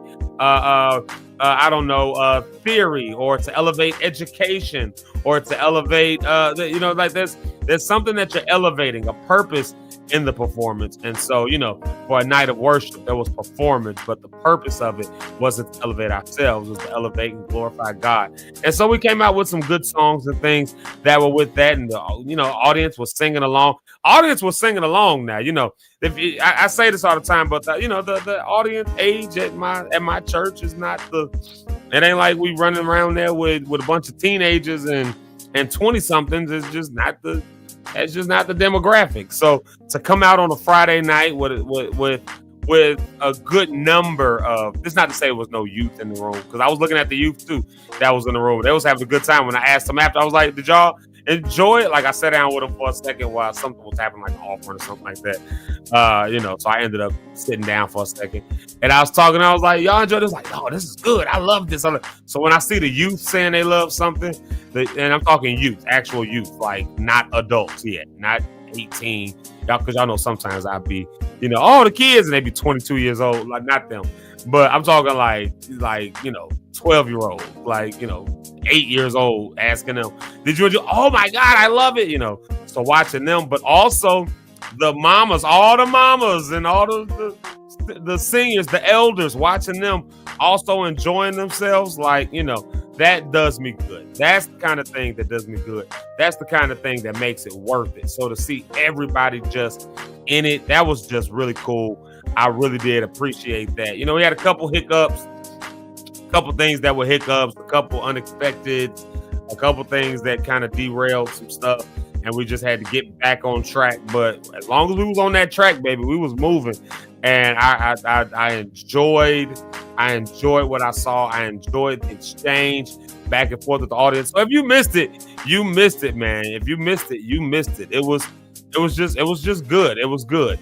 I was very proud of the worship team. So for those that were in here who sang, I know Jamaica's on here, and I know sometimes Donna is watching. So if she's watching, I throw out to her. Kiki, Donna, Ernie, Tasha, who else? Danya. Who am I missing? Oh, that's everybody. Yeah. Danya, Jamaica, Ernie and Tasha, Kiki and Donna. The 6 of them. Like, when I say they did their good singing that night, they was ready for it, boy. They was ready. Even, like I said, even with hiccups and stuff, we went to press start. You know, I can give y'all I can give y'all some of the back scenes. We went to press start on the recording. Like, you know, go ahead and hit that track, right? Go ahead and hit that, and then I get a message. No, we're not ready. And I was like, so we had to pivot, because I was like, okay, well, when are we gonna be ready? Like, because this is day 2. Like, when are we gonna be ready? And so we had to pivot, and everybody pivoted with me. The band, the singers. Shout out to Richard Gibbs Jr. Shout out to Matt Williams. Shout out to, it was on the bass. Shout out to Jeremy Keys on the keyboard. Shout out to Anthony Lowe on the drum. Everybody just pivoted with me. I just threw a curveball, because I got a curveball thrown. And, you know, you got to think on your feet. You got to move quick. You got to figure out quick. And that's exactly what we did. And I'm telling y'all, everybody was ready. They did their thing. And I was just very proud. Couldn't have been more proud of them. You know, like I said, even with some of the hiccups and things that happened, they still pivoted. So it was just a good time. Now we'll have a chance to go in and edit and do that kind of stuff, and do what we need to do with that. But we'll see, you know, where it goes from there. And like I said, you'll get a chance to see some of the clips. But next time we say we're doing a night of worship, make sure you can. If you ain't got nothing else going on, make sure you're there, because what chances are we're gonna capture it, make it look good, try to make it sound good, do all that stuff. And you know, it was just a good time. But it was good to get that out and see that. Now here, I'm gonna go ahead and throw this out there. Mark your calendars. We don't have the exact date just yet, but like I said, we'll be getting to that this week. I think I said that last week, that sometime this week we would announce that. But get on your calendars for Thanksgiving weekend. We'll have an official day, the actual day of that weekend, because celebrating some stuff that I'll be releasing, as well as my birthday. Happy birthday to me on December 1st. So in celebration of all of that, next time we have one of those going on, I want y'all to be there. So in celebration of all of that, that's exactly what we'll be doing. And I want you to have it on your calendar. So I'm telling you, a couple months out this time around, like, so you can be there, you can put it on your calendar, but that's what it'll be.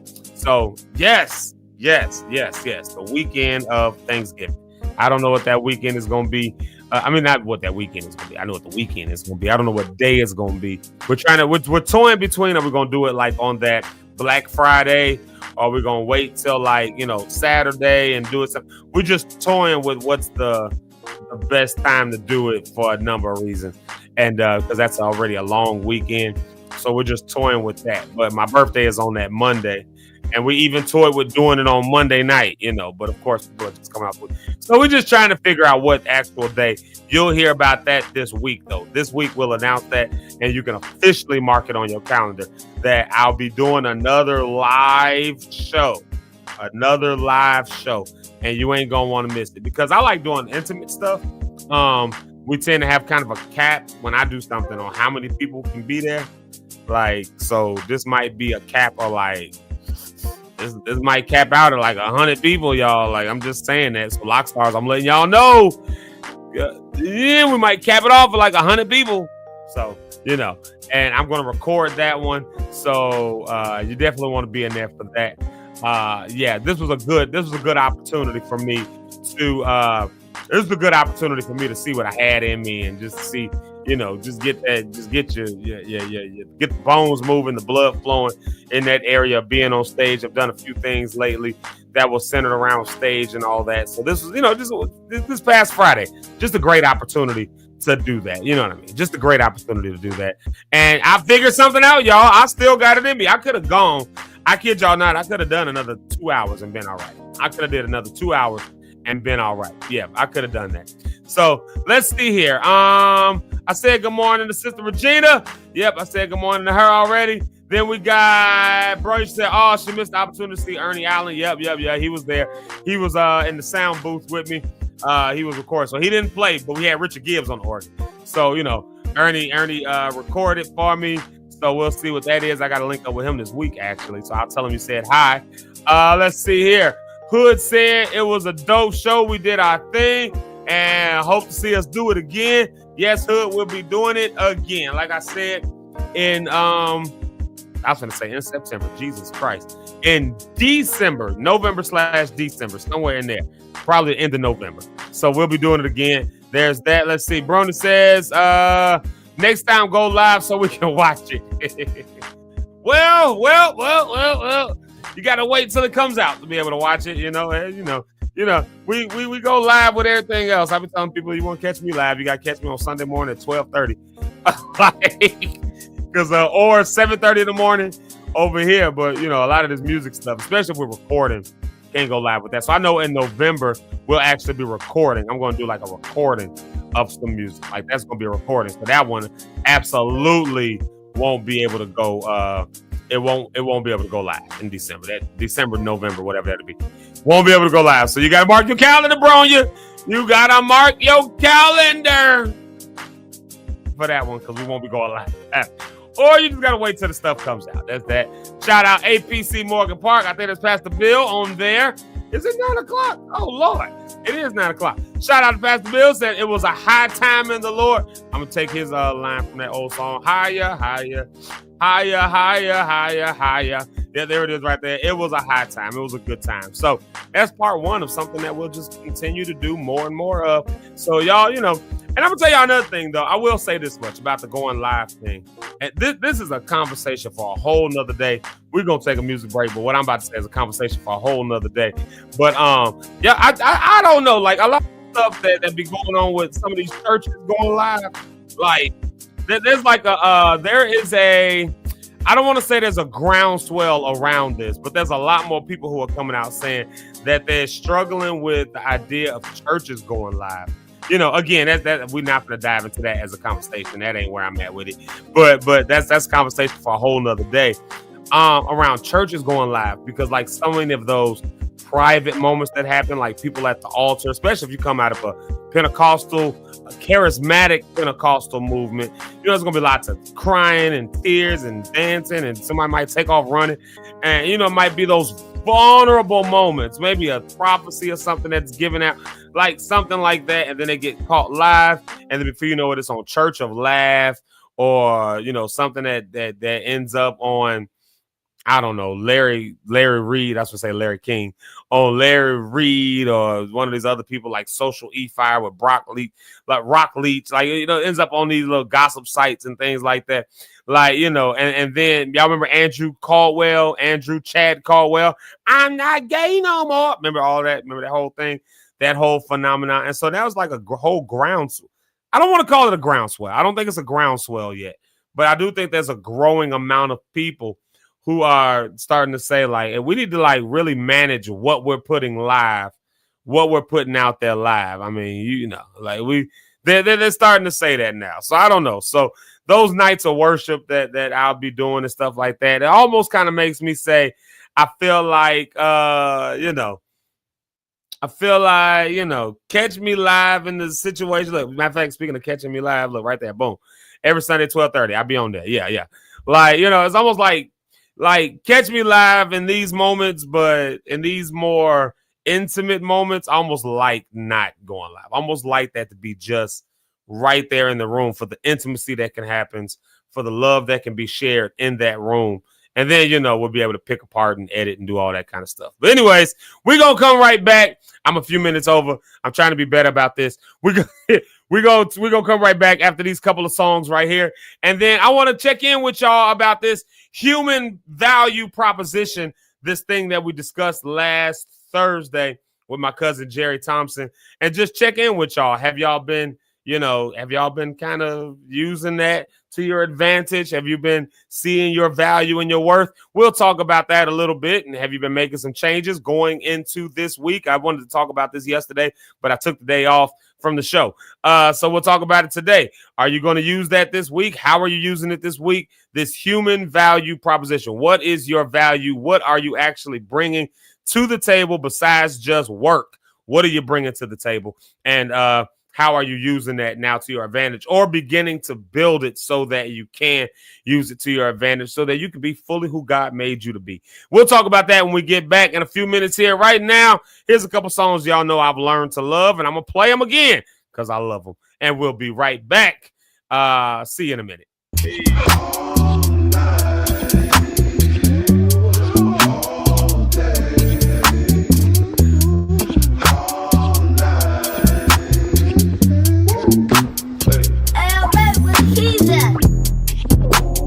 Woke up this morning, I got up and prayed. I'm thanking the Lord for another good day. I kept it simple, no need to explain. Yeah, the devil thought he had me, I got away. Yeah. Don't it feel good when you've been in his presence? Yeah. Walking with him ain't no second guessing. Yeah. Some call it luck, but I call it a blessing. Yeah. He give me peace, ain't no need to be stressing. He never gave up on me. His promises he'll always keep. He paid the price just for me, yeah. Gave him my all, now I'm free. Woke up this morning, I got up and prayed. Thanking the Lord for another good day. I kept it simple, no need to explain.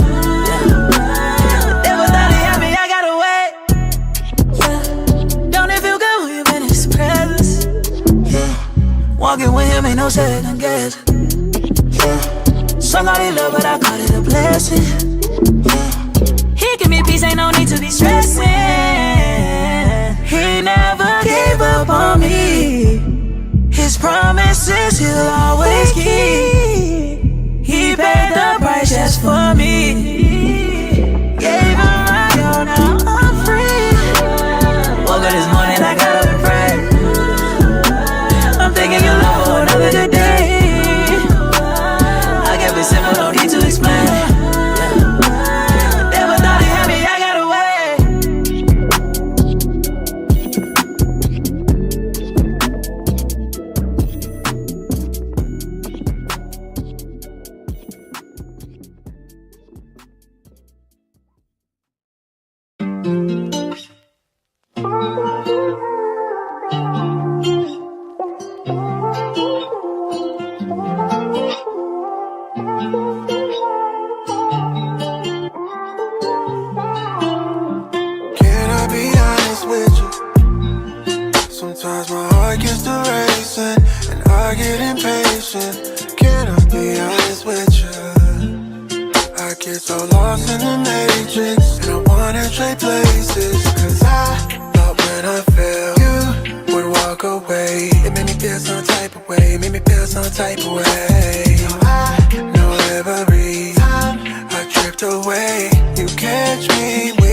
it, you can't die, made away.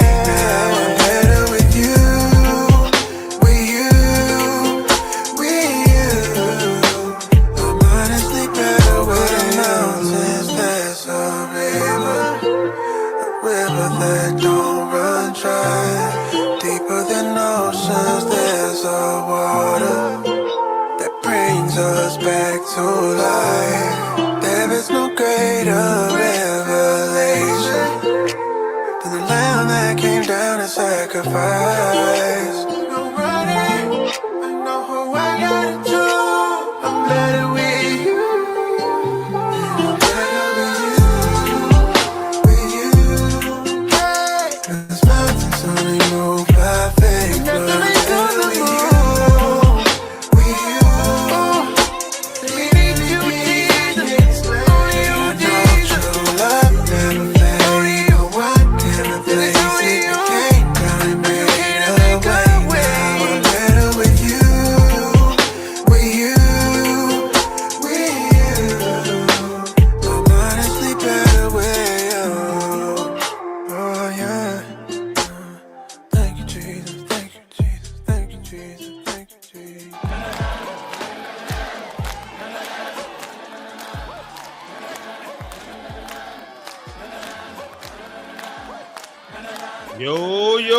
Yo, honestly better with you, with you. Anyways, glad y'all are back here. Thank y'all for staying locked in with ZekeLive in the morning. Always a pleasure to have y'all every morning with us. Glad you're here. Hey y'all, so something just dawned on me. Got to tell y'all about something really, really special. Hold on, let me break that off real quick. Let me tell y'all about something really special in case you have not seen it, have not known. Rhonda on the Rocks podcast. Woo! Shout out to the Rhonda on the Rocks podcast.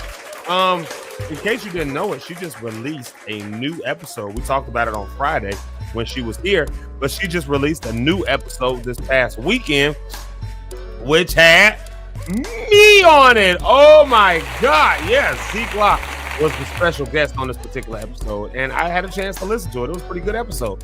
We actually had a pretty good conversation, y'all. I went back. I had to watch it for Rhonda on the Rocks. I had to watch because y'all know me. I don't typically go back and watch anything that I've worked on. Like I kid y'all not. Like I kid y'all not. I'm notorious for this. I will not go back 9 times out of 10. Not saying I don't do it at all, but I'm saying about 9 times out of 10, I will not go back and watch something that I worked on. So like I've been in 4 movies or 5 movies. I think I've been in 5 movies. Ain't seen that nary of them. I've been on, but when the pandemic was going on and we had all those McDonald's things. Remember those McDonald's? Y'all know the McDonald's tour. If you're from the gospel world, you know McDonald's does like this. What do they call that tour? It's the McDonald's. It's got a name. It's not Legends. It's not. Anyways, they do it's not Celebration of Gospel. It's something, but anyways, McDonald's does it. And so during the pandemic, they were doing those. Of course, y'all know we had quarantines. We couldn't have a bunch of people in the room. So they were doing it on there. And I did it every year. It was like 2 years that we did these like virtually. And I did those. Donald called me up. He was in charge of the music for it, Donald Lawrence. He called me up, had my group come in and do a couple of sets with who it was like Fred, Sir the Baptist, a few other sets that we laid down that we did. And when I say to this day, I still ain't seen them. Like ain't seen those. I haven't seen none of the movies I've been in. I've been on some different episodes of different stuff, like back in the day, some TV episodes. Ain't seen those performances like the Gospel Superfest and all that. Ain't never seen. I just don't go back watching myself. I don't know what that's about. I don't know why. I feel like I was there. I saw it already. Like, you know what I mean? Like, it's kind of, or maybe I'm nervous to see myself on stage. I don't know. I don't know what that's about. It's just a thing. So the Rhonda on the Rocks podcast, I was just kind of like, I ain't gonna watch it. But I did go back and watched it. Wanted to support my girl. Wanted to support her podcast. And like I said, it was actually a really, really good conversation. It was really, really good. Like, I very seldom go back and watch any episode of ZekeLive in the morning. It's like, unless I'm trying to see like what was going on with some audio or was the video jumping around and stuff, very seldom. Now, last Thursday's episode, I went back and listened to that one because there was some good nuggets in there. And because I was there, it was like I didn't really get a chance to really digest completely everything without being like in host mode. So I needed to go back and be like in listener mode because it was so good. Past Thursday with Jerry Thompson, my cousin, So I did go back, but like stuff like that, I'll go back and watch. Other than that, I don't go back and watch this stuff. I don't know. Like very seldom do I go back and watch it. Like I feel like I was there and I'm busy doing other things. Like, you know what I mean? But I did go back and I watched the Rhonda on the Rocks podcast episode, and that one was a really good conversation. So, go check out Rhonda on the Rocks. If you're not already a rock star, please make sure you become one. Subscribe to that. The newest episode is out on Spotify and Apple Music and Apple Podcasts and everywhere where a podcast is given. Of course, it's also on YouTube. You can go back and listen in on that conversation. It was really, really good. We talked about love and dating and marriage and just, like the growth that comes in that. We talked about all that stuff. And so it was a good conversation. Y'all go check that out. Let's see here. Let me say a couple hellos real quick. The first one I got to say hello to is my mama. There's my mama, y'all. That's my mama. And y'all know how I feel about mamas of the show. Well, this is the mama of the show. It's my mama, the woman who birthed me. There she is, Dr. Lisa Dyson. Y'all go say hi to my mama on the YouTube side. She said, good morning, my son and my Lockstar family. Love you so much, and I love you too, mommy. We were talking, was that Sunday? Mom, what day was that we was just talking to you? That was Sunday, because after church, me and my wife just took a ride. We went north to go get some food and stuff like that, and we just, and low-key did not end up getting any food or anything. So I think I called my mom because I was butt dialing people while I was on stage on Sunday. My screen, I don't know what's going on with my phone screen. I think it's just time to get a new phone. I was butt dialing people while I was singing praise and worship on Sunday. I had my phone in my pocket, and I usually don't have my phone with me when I go, but I wanted to read the scripture before. It was just Psalms 150. I just wanted to read the scripture before doing praise and worship. And so I took it up with me, and I just threw it in my pocket, and my wife kept telling me, you calling me? Like, I called her like 2 or 3 times from the stage.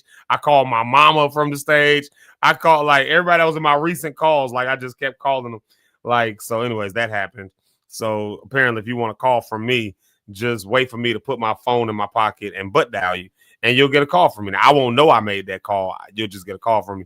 I also locked myself out of my phone for like 10 minutes on Sunday by doing that same thing. Like, so I was locked out. I said, try again in 10 minutes. I was like, I need to be careful with this thing. If I mess around, lock myself out of this phone for good and have to reset it. Because it was asking me, did I want to do a reset on my phone? I was like, just put it off to the side. We'll try it again in 10 minutes. Anyways, so yeah, shout out to my mama. She said that was Saturday. I know I definitely talked to you on Saturday. Yeah. That was an intentional. No, you called us on Saturday. But Sunday was the accidental call. But then we ended up talking and doing all that stuff like that. So I got to call my mama back because then we lost the connection, and we tried to call back and it didn't go through and all that stuff like that. So we were on the move.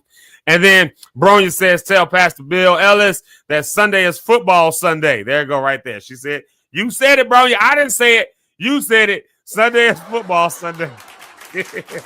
There it is. There it is right there. So go back and watch that Rhonda on the Rocks episode, though, y'all.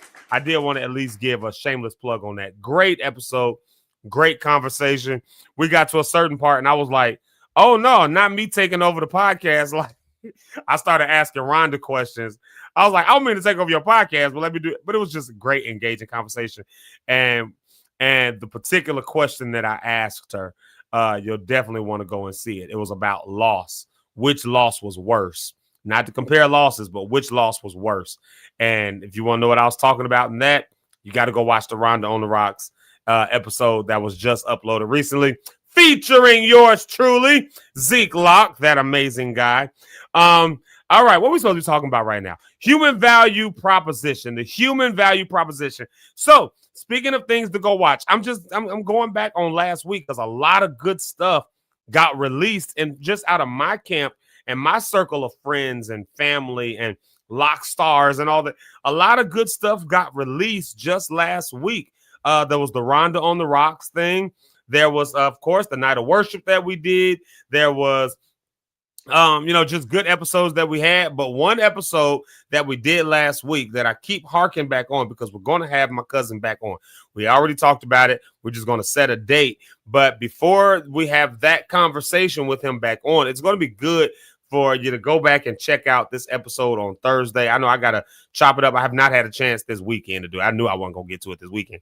But we're going to chop that episode up and re-release it, re-air it with, cutting out some of the other stuff like the morning shout outs and everything.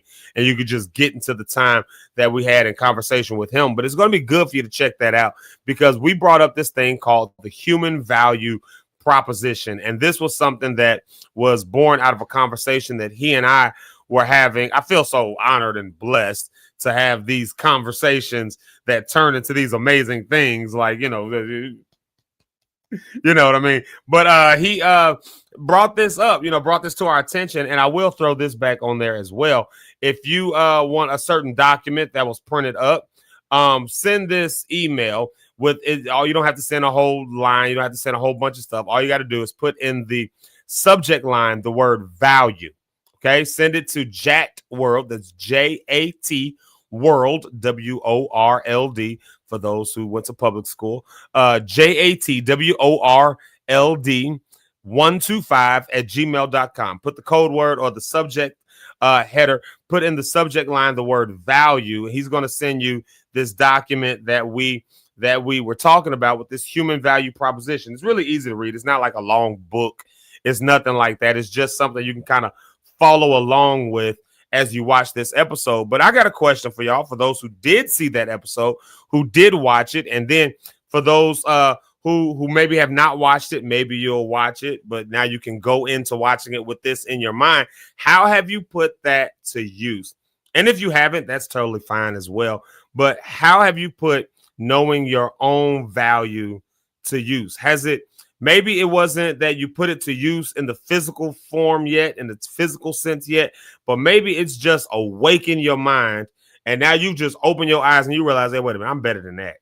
Now, this is the value I bring. And now that I think about the value that I bring, I'm better than that. And maybe it's causing you to have to move along.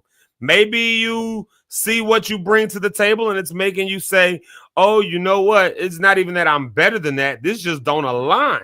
This thing that I'm part of just don't align with who I think I am, who I say I am, where I see myself going.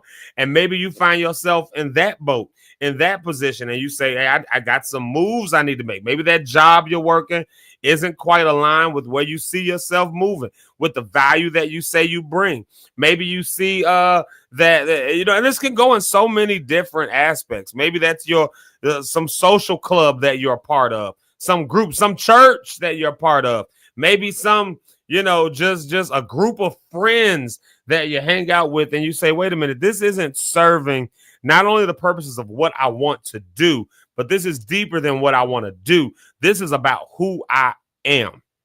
This is about who I am. Who am I? Who are you? And that's what we're looking at. Like, what do you actually bring to the table? And there were such good points that were in there. He asked that question, and we didn't even get to everything. That's why we absolutely, if nothing else, have to do a part 2 just to that conversation, because we didn't even get through everything that was there. That's why I really encourage y'all to send code word value to jatworld125@gmail.com. You can see a lot of the stuff that we missed in that conversation because it was just that rich. It was just that rich. But what is your value? What do you bring to the table? The question at hand is what would the world be missing if you don't bring it to the table? If you stop being you, if you stop being around, what is the world missing? And even more importantly, I think, is what is the world missing right now that you have in your hand that's a part of who you are, and it determines what you do and all of that. What do you have in your hand right now that the world is being robbed of because all of your time is being thrown into something else? All of your energy is being thrown into somebody else. All of your efforts are being thrown into something else. Like, what is the world missing that you actually bring to the table, like that you've had to put on hold? You know what sucks? This is just me. This is my opinion. But what sucks, I think, is that we put so much effort and energy and time into everything else and everyone else We do that. And honest to goodness, like I said earlier, before you know it, you look up, you're burnt out, you're exhausted, you're tired, and the very essence of who you are was never realized in the world around us. Like this beauty that God gave you, this beauty, the uniqueness of who you are, the uniqueness of the way your brain works, the way you have your perspective on situations, the way you can pull stuff out. You know, you see things that other people don't see, or something that somebody else missed, you see, and it gets robbed. We get robbed of it. And I love the way that was presented in that. We get robbed of that because you weren't able to put that out there. Voices that silence people, there's got to be something. There's got to be something uniquely, can I use this word? Uniquely demonic about silencing people. There's got to be something uniquely demonic about, like it's such a, because look at how many people had look at how many people had amazing, wonderful brains. Let's just take one period of American history. And I know somebody gonna be like, oh, you was gonna hark on that. Well, we're gonna hark on it today. What about slavery? Let's take that into account, right? Horrible time in America's history, horrible time in America's, but how many people were silenced who were slaves, who may have had something that could have changed the trajectory of the world around us, but because they were in the position they were in the condition they were in, they were silenced the way they were silenced. They were brought to do the whims of somebody else at the expense of themselves. How much did we lose in the world because somebody else wanted to own somebody else? How much did we lose in the world? But, you know, we can look at that as slavery and it makes sense there. It makes perfect sense there. Like when you really just think about it, that makes perfect sense. But let's bring that to 2025, going into 2026. How many of us are working jobs, for instance, where the entirety of our day goes to that, and you have to work somebody else's dreams? Because you do realize that when you work a job, you are a cog in the machine of somebody else's dream. You do realize that, right? Like when you're on a job, you're a cog in the machine of somebody else's dream. When you latch on to something, you're a cog in the machine of somebody else's vision. You're a cog in the machine of somebody else's thing. So how often have we been so much a part of that we don't get to fully express the uniqueness of ourselves? Who are we? What we bring to the table? What is the world right now missing? You know, and this is a harrowing thought when you really think about it. It's a harrowing thought. What is the world right now missing because you just don't have the ability or the chance or the opportunity or whatever to bring it to light? You know, because maybe, you know, your paycheck is wrapped up in it, or your, you know, for some people it's you let them tell it, their eternal soul is wrapped up in it. Right? Come up to that's how folks end up in cults and all kind of other stuff. They put themselves, they burn themselves up. You know, what is that line? And now I'm just asking questions, you know, just to think about it, especially for my church folks. How about this line? We say we die to ourselves daily, which is wonderful. But where is the line of dying to yourself that becomes like then losing the uniqueness that God gave you?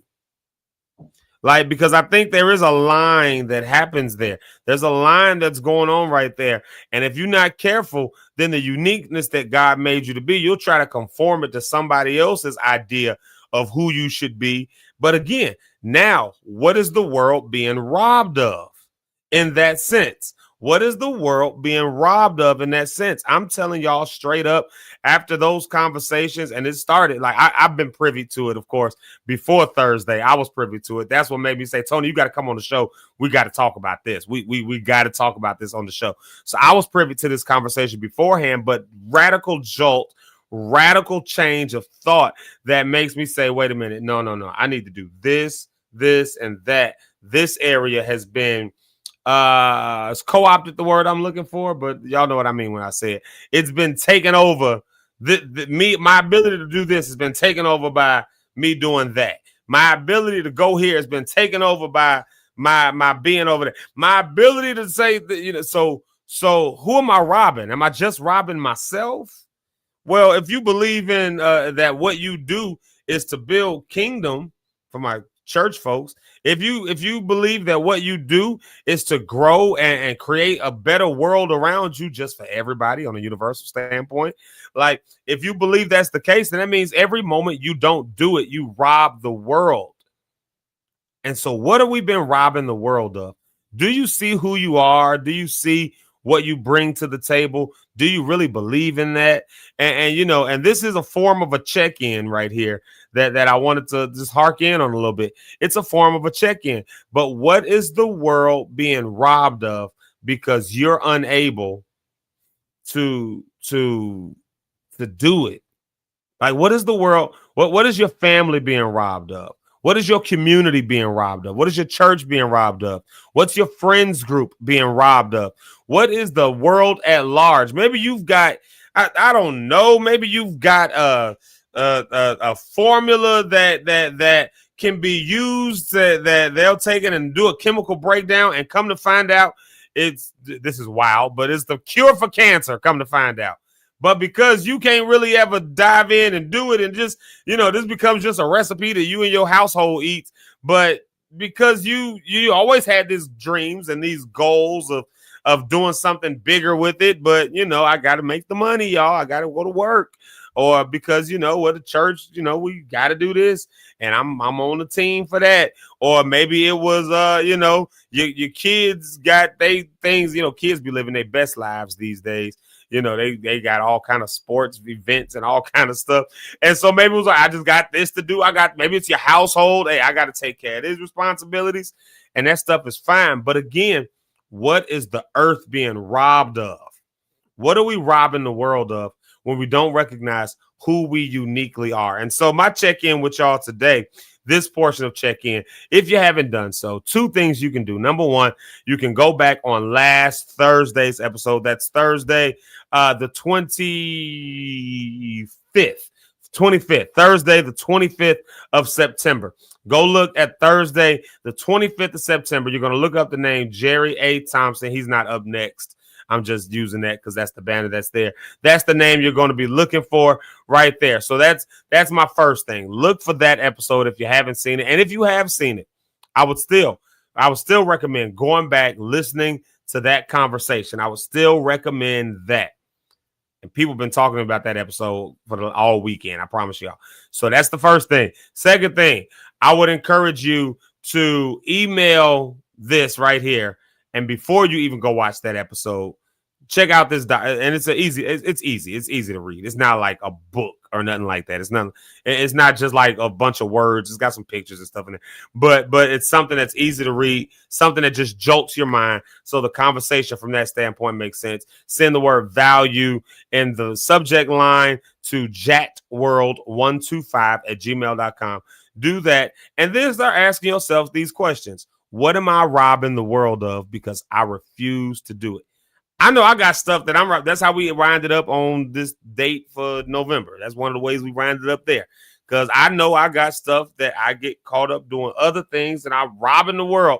And when you start to think about it in those, I don't think it's arrogant to think of it that. You are fearfully, wonderfully made. We love quoting scripture about being fearfully and wonderfully made, and greater is he who is in us than he who is in the world. And I was designed in his image and all. We love saying all that stuff until it's really time to actually now walk in that. And then we start pulling off of this level of false humility. So, that says, oh, I ain't got to do all that. And by we, I'm talking about me. Y'all might not do this, but I know I do. And if y'all be honest with me, I'm sure some of y'all would say the same thing as well. Let's see. My mama says, what is that email from Tony? I'll throw that up there one more time.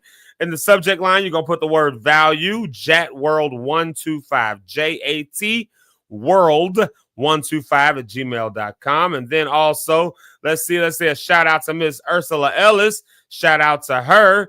Good to see you here this morning. This is cool. My mama says that conversation inspired her to move quickly to implement Victorious Woman 2.0. See, yeah, like it's just inspiration, y'all. It's all inspiration. And in days like today, man, we fill our brains with so much other nonsense. Let's fill our minds with inspiration. Let's do that. Yeah, so go back and check that episode out. Such a good episode. Such a good episode. But know who you are. Know your worth. Know your value. Know what legacy you can leave behind. Know who you are. And then not just who you are because you think that, but how does the world see you? How are you going to show up as who you are in the world that can change the world around you? What can change the world around you? So many things you have in you that can change the world around you. And again, when you don't showcase that stuff, when you don't put it out there, the world is robbed because God put it inside of you. My Christian folks, and for y'all, the Lord put it, he put that in you for you to be able to express it outward.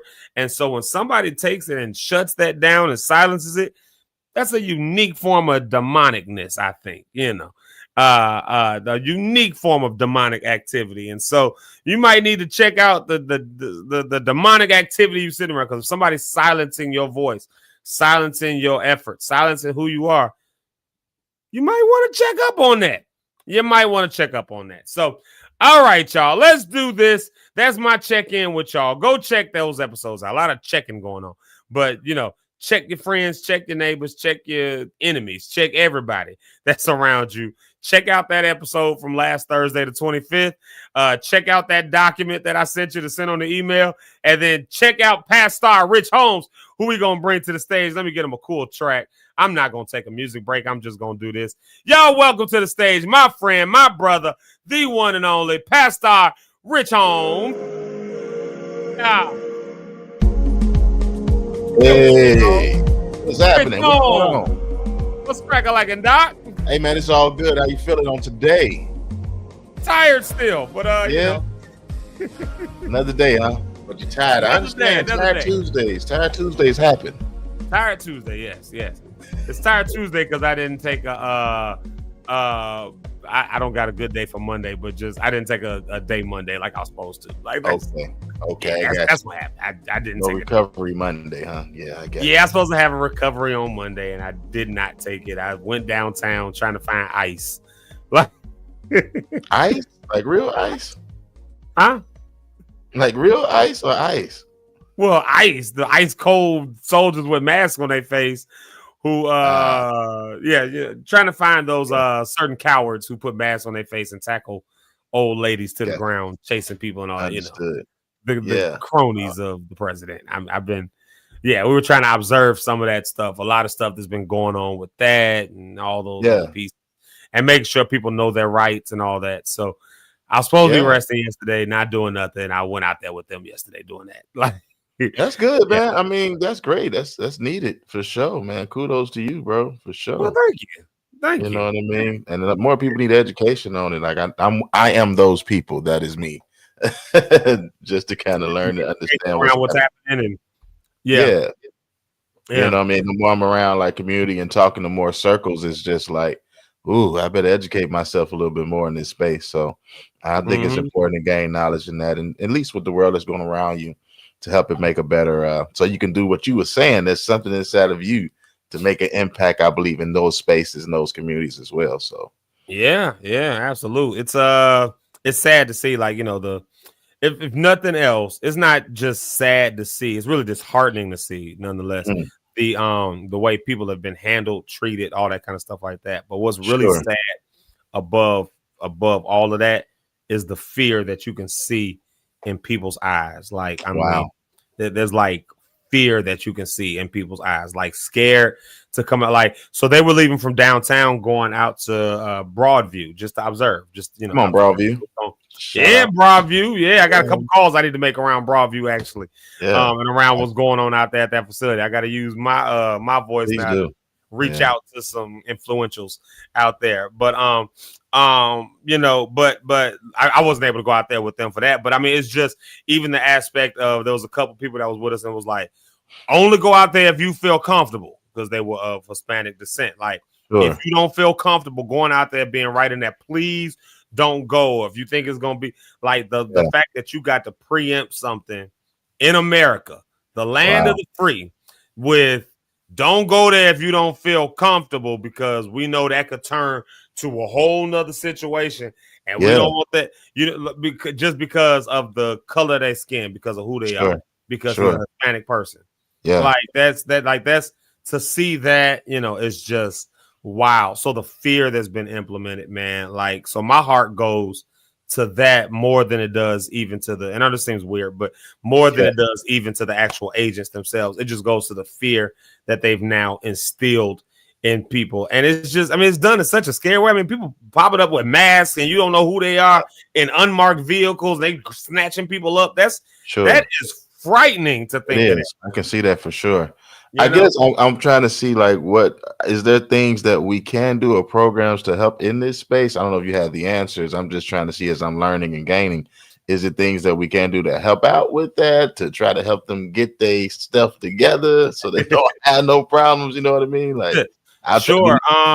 Yeah, there's a lot of different organizations and stuff that's out there that's doing a lot of campaigns around like knowing your rights and stuff. And I can't think of none of these off the top of my head. If any lock stars know of any, you could throw it in the comments. But there are a lot of organizations. There's a lot of like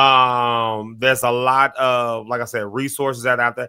The ACLU has a lot of stuff out there. So right now, one of the biggest things that we can probably do is just making sure people know their rights. Like, a lot of people don't know their rights. So like little simple things like you have the right to the Fifth Amendment. You have the right not to say anything.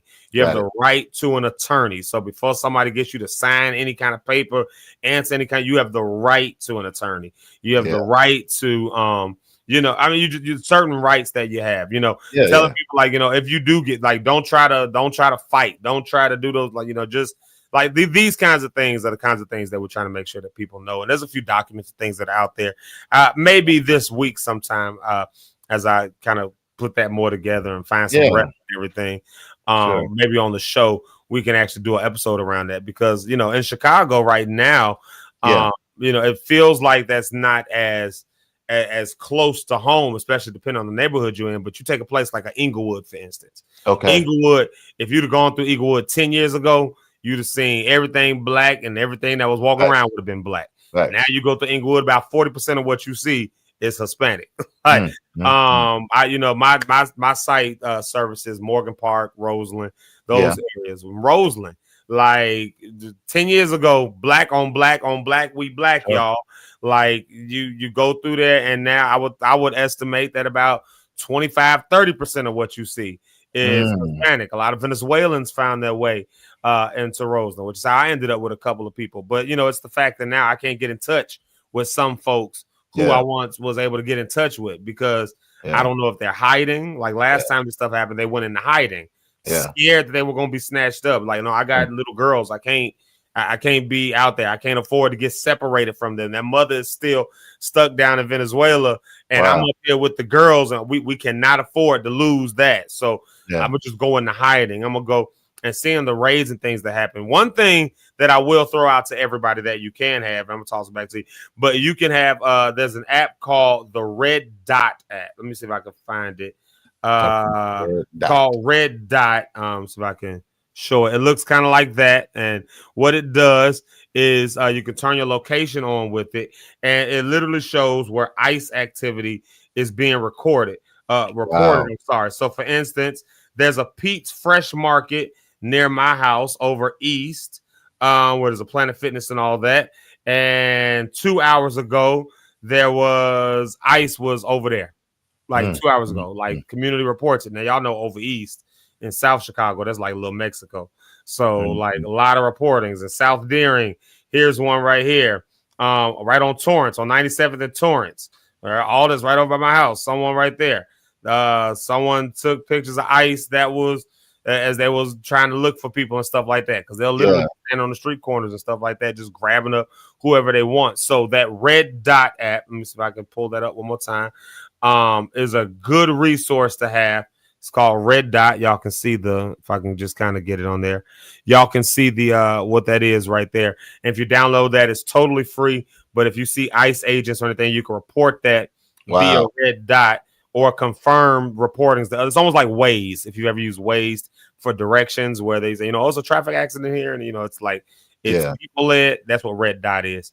And so you can download that as a resource, which just helps people kind of maneuver as they need to, So Are people saying? So I guess people will say this is definitely chaotic times, huh? It's chaos going on.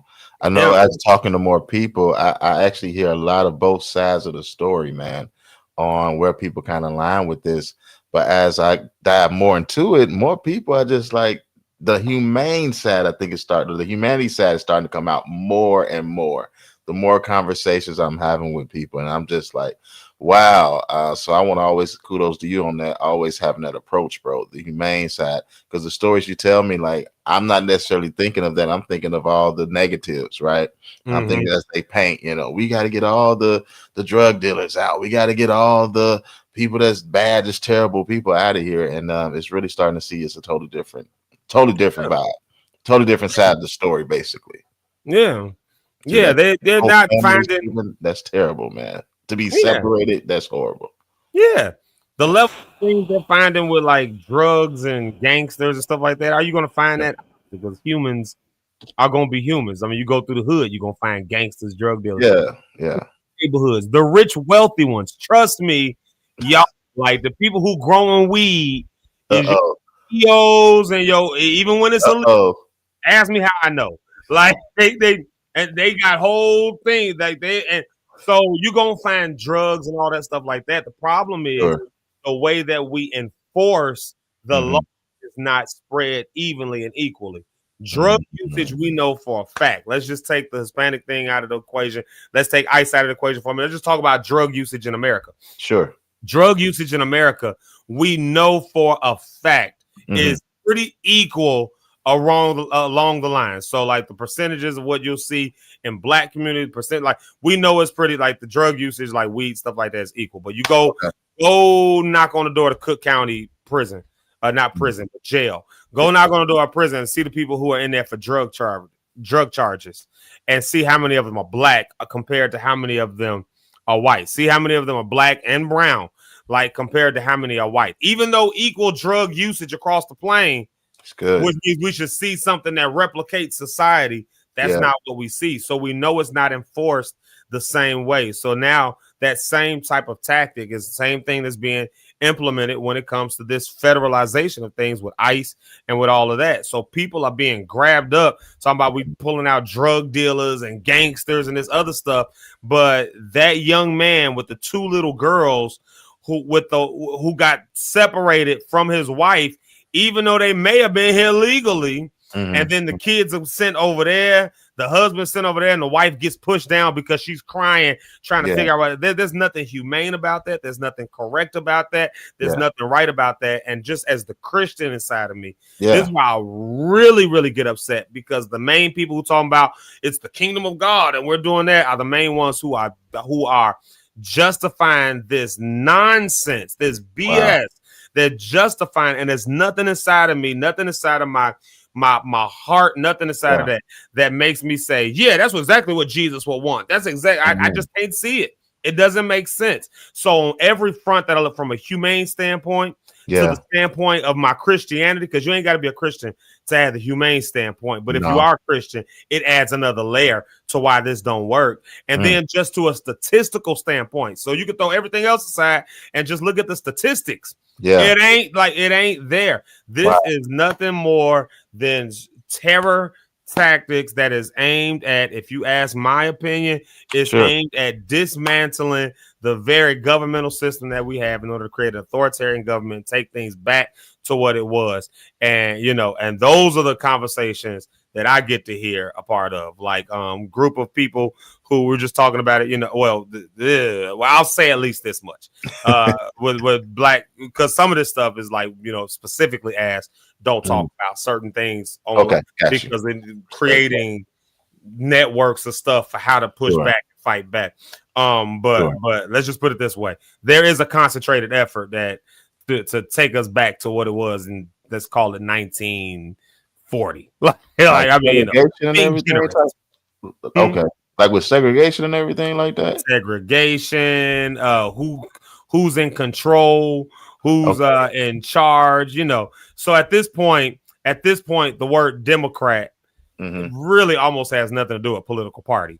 It's just a word that demonizes stuff. So you'll hear people saying stuff like, the Democrats are devils and this, that, and the other. At this point, it's not about political party. At this point, it's no longer about that. It's about, I can use that as a tagline. They use that the same way they used abortion. They can't really use abortion no more because they got that overturned with Roe v. Wade. You know what I mean? So they can't really talk about that anymore from that standpoint. So there's that aspect to it. Man, the political world we live in, the political climate right now, it is something else. And man, the best thing we should do, I'm trying to be a light in the world, educate myself, and how the best to be the light in those areas that we need influence in. So wherever else we can help to be a part of, I think that's our duty, I guess, as believers, to kind of do that as well. Educate ourselves, learn what's going on. We definitely gonna pray, but get out there and take some type of action, man. Actually, don't just talk all day. You know what I mean? Find a way to be a part, find a way to connect. That's important as well with this. But I don't with the ISIS situation, man. It's scary, man, just to watch it online. And I know, the news make it more scary than what it probably is, or I don't know if it's more scary or less scary. I don't know, but just to see it, because in real life, if I see somebody getting snatched up from their loved ones to go into a van or to get locked up and get driven away, oh my God, that is fear that will try to come up. That will be a stumbling block that will happen. And I just can't be like, let me pray for you. You know what I mean? That's why I'm like, what are the actions? Like, can we help them? Is it too late? Like, can they try to get registered now? You know what I mean? Like, what is that process? Do we have that? Or is it more or less just, hey, if they come to me, I don't know what to give you. You know what I mean? So that's what I just want to see. Like, how do we do that even in America right now? That's what I say. At this point right now, like making sure people know their rights. Sure. Making sure people like at least, and not just people to know their rights, but making sure that people know what rights there are so that they can share to other people. Because you don't know who's for your congregation, for instance, you know what I mean? You got people who probably live right amongst, folks who are in fear and stuff like that. So by them knowing, they can spread information along to make sure other people know what their rights are. So it's not just about pinpointing what rights are just for people assuming that they the ones that need to know it, but making sure that everybody knows what our rights are, so that we can all also spread that information and share that information across the board. And that becomes, important. So that's one of the biggest things we can do in a moment like this. Like when it comes to just observing what's going on, I would recommend, like I went downtown. There was not a whole lot of action yesterday downtown, although this weekend ICE was lit up downtown. Now they went out, like I said, out to another, and I had to get back to the office because we had other stuff. I had to get, other stuff going on. So I had to get there.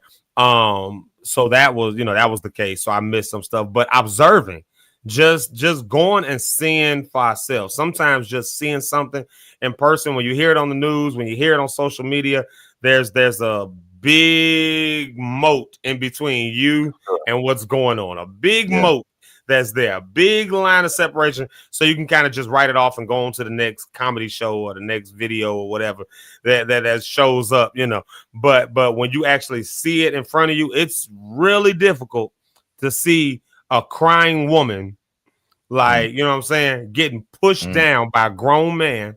Yeah. Like, it's tough to see that on the phone. Yeah. But when I get sick of seeing it, I'm just going to scroll up and look at something that takes that away from me. Yeah. But I can't swipe up when I see that in my face. Yeah. I can't swipe up when I see a family who's just walking down the street, minding their own business. Yeah. And then somebody comes out of nowhere and kids are crying and snot like. So for people to actually like get to a place where they can actually see for themselves what it is. Don't just not listen to just what everybody else says, because you're going to hear it from all kinds of angles. And you know what I'm really finding out? And this might be helpful too. The people who talk the most, who do the most like talking, posting, and all the other stuff, probably ain't seen nothing for themselves, ain't did nothing for themselves. I'm not talking about the people who out here trying to say like, no, you're right, or this, that, and the other right there. Because when you really see it for yourself, it's going to bring up one or two things. Either you gonna lean into your humanity side, or you gonna show how little of a human you actually are. Like if you really in the midst of it, because it's hard to see something. And now when it's hard to be amongst people who actually live this and hear their stories and see the fear and not do. So what I'm finding out is that most of the people who y'all got on your Facebooks and your YouTubes and other stuff ain't seen none of this for themselves. They're running their mouths. Wow. And they're running their mouths based on what they heard somebody else say.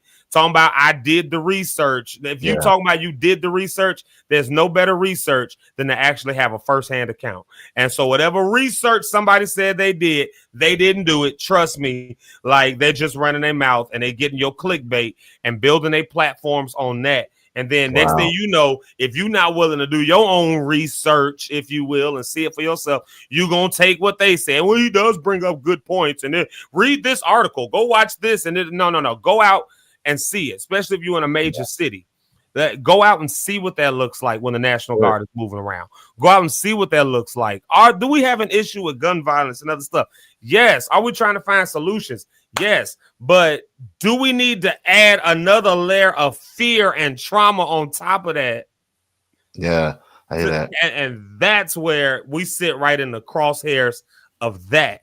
And so to hear the fears that come out of people is a whole nother thing. And is that the same angle they're doing with ISIS as far as the production, like the troops that they say they was bringing? Are they doing that as well with the gun violence, or that's just totally separate with that? So I'm gonna be honest with you. When it comes down to the National Guard situation, I really don't know what the ultimate motive behind that is, because on one hand, the National Guard can't like arrest people and stuff like that. You know, maybe DC is a little different because it's a district.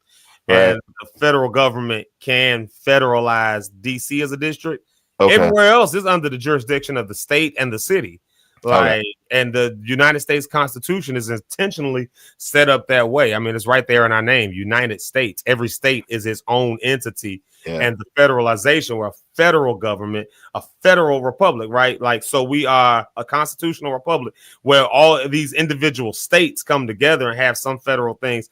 But when it comes to police and other stuff like that, that's under the jurisdiction of that governor of that state. So by sending in the National Guard, for instance, to Memphis or to Chicago or these other cities like that, what's the end game? Are they about to go in and start raiding houses? Are they about, because the military does what the military does.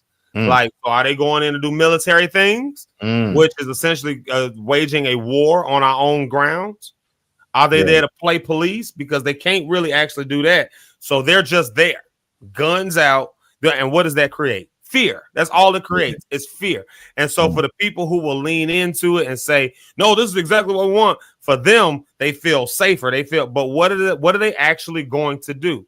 But for the people who fear, for the people who ain't on that side, fear. That's all it does. And these fear tactics keep people at a place where they stay angry, where they stay, like fighting back and forth, because I got my view, you got your view, but the reality is they can't do nothing anyways. So now we're going to keep arguing. And what does this all feed into at the end of the day? An authoritarian overtaking of government. I hate the fact that fear even tries to come up when I get around a police officer.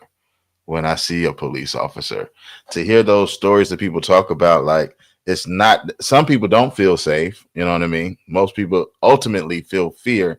And I just think, even from our perspective, being black men and black people, like, my son just had a encounter with a cop, you know what I mean? And it was just like, here we go again, right? Here's the next generation. I got to talk to him. How do we talk to a police officer? Because there was just fear that could come around. I had to let them know, no, I'm a person trying to come against that fear, right? I'm a person that, in the best way I can come against that fear, let me educate you, son. This is the best way we got to do this, because you definitely got to come home. We're not going to be afraid of the police. You know, when we see the police, they go 5-0, everybody run and scattered. Wasn't nobody even doing nothing. We was playing football, but because we saw them, we just were running and scattered, because that's just what we was taught, out of fear, right? And so I think, and you said something that said, even going back to the political climate, you mentioned something that said, like, it ain't really mattering about Democratic or Republican. That's kind of shifting right now. Is it more or less just standing on what you believe is this person is going to do something, or is it just well, where we landing on that? Because I always seen, of course, as black people, we supposed to be Democrat because we black, right? Democrat is black, Republican is white. I see that now is being very mixed. That's starting to change and shift as well in culture today. I don't know if that's due to fear. I don't know what that's due to in altogether. But that's just something that's interesting that I'm seeing even more, because again, I was never a person that tied into political, right? I kept it separate, church and state, the whole thing, right? But as I start talking to more people and getting around community, it started letting me see I want to be aware of some things that's going on, right? Yeah. Because my biggest thing now is how can I impact it? If it's something that I can do, because I still think the kingdom is greater than the government. That's just my thoughts, what I believe. So if I can get some instructions from kingdom to help out in the space that we're in, that's what I'm looking to do now. So if I don't educate and don't know what's going on, then how would I ever know what to pray for, or how to impact, how to use my light to bring, whether it's entertainment to calm things down, whether it's a movie to express how we really feeling, whether it's a book. I want to be things knowledgeable to how can I address this in a way that still brings glory to God, but can bring real impact to what's going on in our society today. Yeah. At this point, I think that when it boils down to, like, black versus being a Democrat because you're black and all that kind of stuff like that, I think that's the people who kind of lean into that, because obviously blacks, let's just put it this way, blacks are overwhelmingly Democratic. But there's so much nuance behind that. It's not just, black, you Democrat because you're black. There's so much nuance behind that when it comes to how you end up with liberal parties versus conservative parties, or liberal movements, progressive movement, should I say that? Progressive movements versus conservative movements. But even to be a Republican at this point is almost not even a thing. I mean, it's really the MAGA movement at this point. That really is in its own movement that's very far right, even compared to Republicans. I mean, you look at the whole thing that happened with the whole Charlie Kirk thing, right? The whole assassination with that. And that was the dude who was a Trump supporter. He didn't like what Charlie Kirk was saying. So even within the right wing side of things, there's an infighting that's happened. Why have so many dropped out? I mean, back when Obama was president, one of his biggest political adversaries was John Boehner, the Speaker of the House. And John Boehner was pretty far right wing at that time. And he left his post because he said the crazies are coming. That's how he described it. He said because the Tea Party has started rising up. And as far right as John Boehner was, he was still fairly just within this general spectrum of, and then came something that was even further right, that was built on conspiracies, all kind of stuff. So the birtherism, as that stuff started coming out, right? So they was building this up for a long time. They've been building this up for almost 20 years, like, longer than that, 50 years really, but to get to where we are today. So what they do though, in order to get that, is feed into fears, into things that people, these dinner conversations that people have, the other stuff like that, and try to make things very simplistic that aren't simplistic at all, things that have lots of nuance. You try to take it and say, well, because of this one thing, that's why all this happened. So it's the Democrats' fault. And it's like, that's not how nuance works. That's nothing in life works that way. Nothing in life works that way other than an on-off switch on a light. And even that don't technically work that way. That's just what you can control. Like, there's a whole electrical infrastructure that's going on to make you even be able to turn a light. So nothing in life is just quick this and that. And it don't work that way. So anybody who is like leaning into that kind of stuff is probably trying to keep a wool pulled over somebody else's eye so that they can gain some type of power. At the end of the day, it's always a power pull somewhere that's trying to happen. And so if I show you good, if I show you bad, I'm showing it to you in order to get some kind of a power pull. It's how cults work. It's how a lot of government works. It's how a lot of is some people with their friendships and relationships is how that works. You know what I mean? Like, it has to be something. It must be a method of operation, a system. Yeah, it's just a method of operation. It's just a mode to how to do stuff. And again, like, somebody is trying to gain control. And so the question becomes, who's trying to gain control? And what are they presenting to you? What are they trying to give you? Because then ultimately what you see is what they want you to see. Wow. And how it's framed in political science, they call it issue framing. So you take the idea of abortion. I remember that. Yes. Issue framing. Like you shape the issue a certain way so that you can get people, you take all nuance out of the way. The narrative. Simplify it as best you can, shape it through this lens, and you're going to get people riled up. So abortion was, over the course of the past 50 years, abortion, really 40 to 50 years, abortion was the main thing that we watched issue frame. Abortion, with the whole thing around abortion and the stance against it and all that kind of stuff, like that didn't start off because people were like, oh, this is wrong, right to life. It did not start off that way. It started off that way because you needed an additional group of people as a voting block. And this is all stuff that's well documented, by the way. This is well documented stuff. Yes, sir. This isn't like some conspiracy theory type of, well, I think they were trying to do. This is not that. This is well documented. They had to find issues that they could frame and build up an audience. Before after Roe v. Wade, like most Christians, evangelical, they did not care about that as an issue. They really did not. They understood the nuance. They understood all that. Sure. However, we need to get Republicans back in because this was starting to look like, conservatism was losing its stance. What's an issue we can use? Well, we got to use welfare and abortion. Because abortion, we can issue frame it a certain way and get evangelicals on our team, which is a voting block that was just like what you said, not really into the politics. It was all about the kingdom of God. So however this world is going to do, so they didn't care. They weren't voting in large numbers until abortion became a thing that was in their face. We have to vote everybody out who stands for abortion. So then you carry that 40 years and you can't run. If you're a Republican, you can't run for, I don't know, the town assessor unless you say that you pro-life. Then nothing about what your job entails matters whether you pro-life or pro-choice. Wow. None of that. Even the words that we use, pro-life, pro-choice, was issue framing. So why who's issue framing that and why? Wow, this is America. Come on. You know what I'm saying? So now that abortion has been overturned, what are they hanging on to now? Because now you don't need to hear about whether or not somebody is pro-life, pro-choice. Now you don't necessarily need to hear that no more. Nope. So now they turned it into all kind of other stuff, and it creates and breeds ground for conspiracies. And that's why you end up with folks who go shoot up a pizza joint because they think it's children down under there, because some conspiracy theorists is able to get, and they prey on the people who are that way. They prey on that so that they can get their own power. But you got to just pay attention to where that's coming from. What are the majority of people thinking from a humane level? And from a humane level, most people don't like what they see. It's just the reality. They don't like what they see from a humane level. But from a level of I just gotta fit in with this group. Oh yeah, they're gonna do that. They're gonna go there.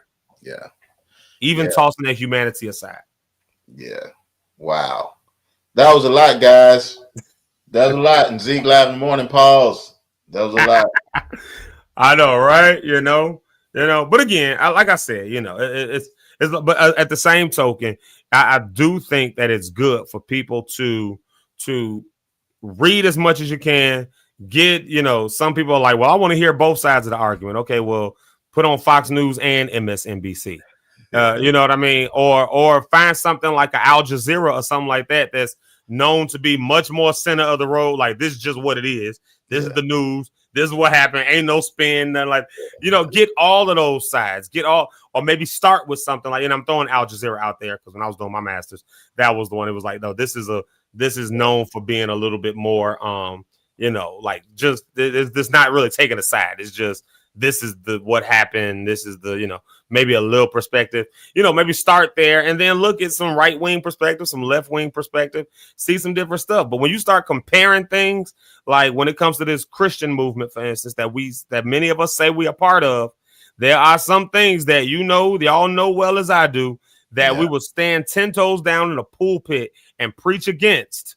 We would stand 10 toes down in the pulpit and preach all about the Good Samaritan. And we talk all about all of these things. And then when it comes time for it in real life, if what you saying on Sunday cannot align to what you see on your Monday through Saturday, then you probably have somebody who's using your religion, not your faith, but your religion, to take from you your ability to see the world as it is around you, trying to pull wool over your eyes. And the only thing they're doing that for, the only reason somebody will have for pulling wool over your eyes is to maintain or to gain some kind of control and silence you in the process and get you on board with them.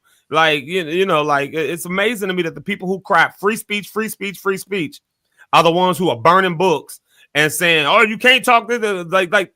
And anybody who can't see the complete opposite of that has been wool pulled over their eyes. You engrossed. I you know. And so my question now is, where are the prophets? Where are the prophets? Where are the prophets? Because the prophets, when I open my Bible and I look at the prophets, I didn't see a bunch of fortune tellers and tarot card readers who just looking to tell everybody their future and then come through. No, what I see is people who drew back the heart of God. This is an issue that y'all have. This is what you need to fix. And these people weren't necessarily like, oh, you have to be, you know, these weird offices that we have that we done turn into religious spaces. So all of these prophets that's running around here and they see this, that, and the other, but they don't see nothing that's going on in the actual world around us. I'm calling your prophets. I'm calling your office of prophet into question. Because what I think you are is a soothsayer and fortune seeker and a charlatan, and you making money to make people feel good, and you ain't got nothing to say about the stuff that's actually here. Because where's the heart of God? And again, a grown man, you as a grown man, you tell don't hit a woman. I don't care who you are. Don't hit no woman. Don't do such and such. So you can put a mask on your face and push a woman down. I saw like 4 or 5 of these clips on my own, just on my own social media, just recently, like with an ICE agent, like taking a woman who's crying out. Her children have just been taken, or her husband or something, and she trying to ask questions, and it just push her down, a neck on her face, and just like, where's the prophet at that's gonna rise up and say that is not of God? Where are they at? And I would argue at this point that we've got comedians, newscasters, and other people like that who are probably being the prophets of today's day and age, because they're calling us back to the heart of God. And they may not use it in that form of language, but they're definitely calling us to something that's much more in line with what we call kingdom living. And that's what true prophecy does, whether you think of it as such or not. And so if the only thing that the prophets that are in your ear are telling you is that God's going to turn it up and raise it, if that's the only thing your prophets are saying, then, you know, God's going to do this in your life and God's going to do that. And everything's about you, individual, you, they feed into this nonsense in ways that they don't even realize they are. They don't necessarily mean to, but they are, because they're making it all about you. When we're at a time where we need togetherness, we're at a time where we need to see us raise up as a voice that brings us back into a heart of God. And I don't care where you are in the world, the heart of God remains the same. He's the same today, yesterday, and forevermore. We say all of that and then turn a blind eye on what's going on around us. Where the prophets at that's talking about that? And any prophet that ain't speaking on that ain't no prophet in my book right now. And I'll stand 10 toes down and say that, you know, and I know they all the ones who got, well, no, because prophets do say, shut up, just right now in this moment, for what we just quiet me, just be quiet, just because you can, you know, write me a note and tell me all the good things God's going to do for me and all that. And I'm not saying there's not place for that, but I am saying that the ones who claim to be this and ain't seeing all of this probably are also pulling wool over your eyes. Wow. Because they doing real good, because they not gonna have no qualms with asking you for that $1,000 offering for this word. They're not gonna have no qualms with doing that. Meanwhile, all of the fear, all of the struggle, all of the people, like, they don't see none of that. You just no time. No time for that. No time for that no more. Not in this moment of history. Yeah. We are at a different moment of time for sure. 2025. I see what my uncle just put up there. Come on, Uncle, like, what you got to say? Voices like Freddie Haynes, E. Dewey Smith, Jamal Bryant, he'll be with us this time next month. Yeah, Frank Jamal Thomas, Howard Wesley, like some of these folks, like they're speaking out against the injustice, and that's what prophets did. What did Nathan do to David? What was Isaiah talking about when he said, you know, we don't like to read these scriptures like, woe to y'all who are building up houses, all these houses and stuff like that. You're going to be the ones that cause us to. Nobody sees that. Our prophets are telling us, get you more houses, get you more land, get you more. But ain't nobody hearing Isaiah where he said, maybe that's going to be the demise when it comes down to it. That's what the prophets were. Nobody hears Jeremiah and his prophecies. Nobody's hearing Ezekiel when he's saying, just like Sodom and Gomorrah, we still talking about Sodom and Gomorrah went down because they was trying to do it in the booty hole. And that wasn't what was going on. What happened in Sodom and Gomorrah was because of your, as Ezekiel says it, your inhospitability. You didn't take care of people. You didn't do. Prophets through scripture say this all the way through. Amos, come on, let justice roll. Like, let justice, always bringing us back to that. And we completely overlook all of that stuff. All for some God's gonna bless you with a house. God's gonna bless you with a car. God's gonna bless. And what has that gotten us at this point? A bunch of selfish Christians who are able to be used in a gullible fashion, like Brony Cat just said, in a gullible fashion for somebody else's political wants and advancements. And that's exactly how they built the movement that they've built at this point. They built it with evangelical Christians. They built, if it wasn't for evangelical, if you take that vote out of the way, so now you've got this form of Christian nationalism that is there. That says that it's God and country. Well, for me, it's God and kingdom surpasses country. Got it. And anytime you read through the book of Revelation, you know, we looking for this great day. You know, well, we missed the rapture the other day, I guess, but we looking for this great. But what about the fact that empire is always beast? Empire.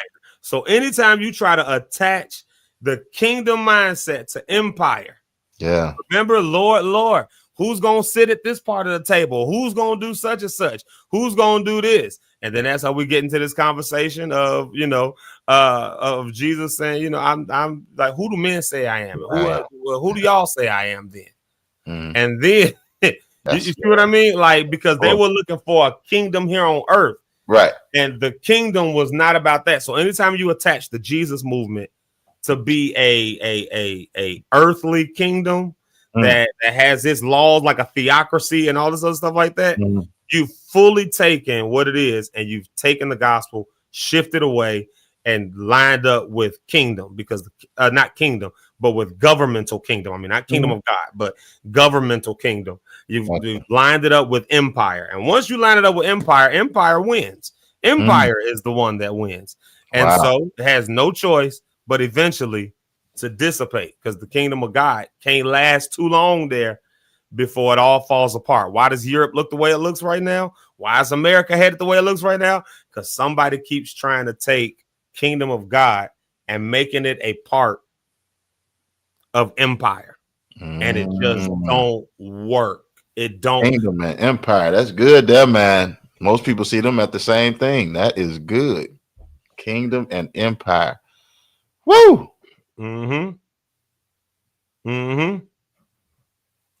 kingdoms and empires, two different things. Kingdoms are the domain of a king. An empire is a whole bunch of kingdoms put together. So anytime again you try to attach to the kingdom of God is its own empire. So when you try to attach it to some other type of empire, then you diminish what it is. Yeah, for sure. You diminish what it is for the sake of power and other stuff like that. And the problem is the very power that you think you're gonna have a part of, you end up losing it anyways. Why you think so many people who voted for Trump, for instance, are pissed off with him at this point? Like, you said this, no more. They power gone. That's why I like the kingdom of God, because you already got the power. It's just you got to learn how to already operate. Inside of you. Yeah, just got to learn how to operate it now. How to live with it. Yeah, that's good stuff, man. You talking heavy political with kingdom? Oh shoot, watch it. Here's my soapbox spiel. There it is, right now. I wasn't even trying to go into all that, but we just went there. No, it was good because I know I've been, like I said, I watch a lot of YouTube and social media on these type of things, and then I started reading I didn't know how important reading was it, but reading really helped me out a lot. But man, Zeke, great stuff, bro. Way to educate us. Way to educate us. Yeah.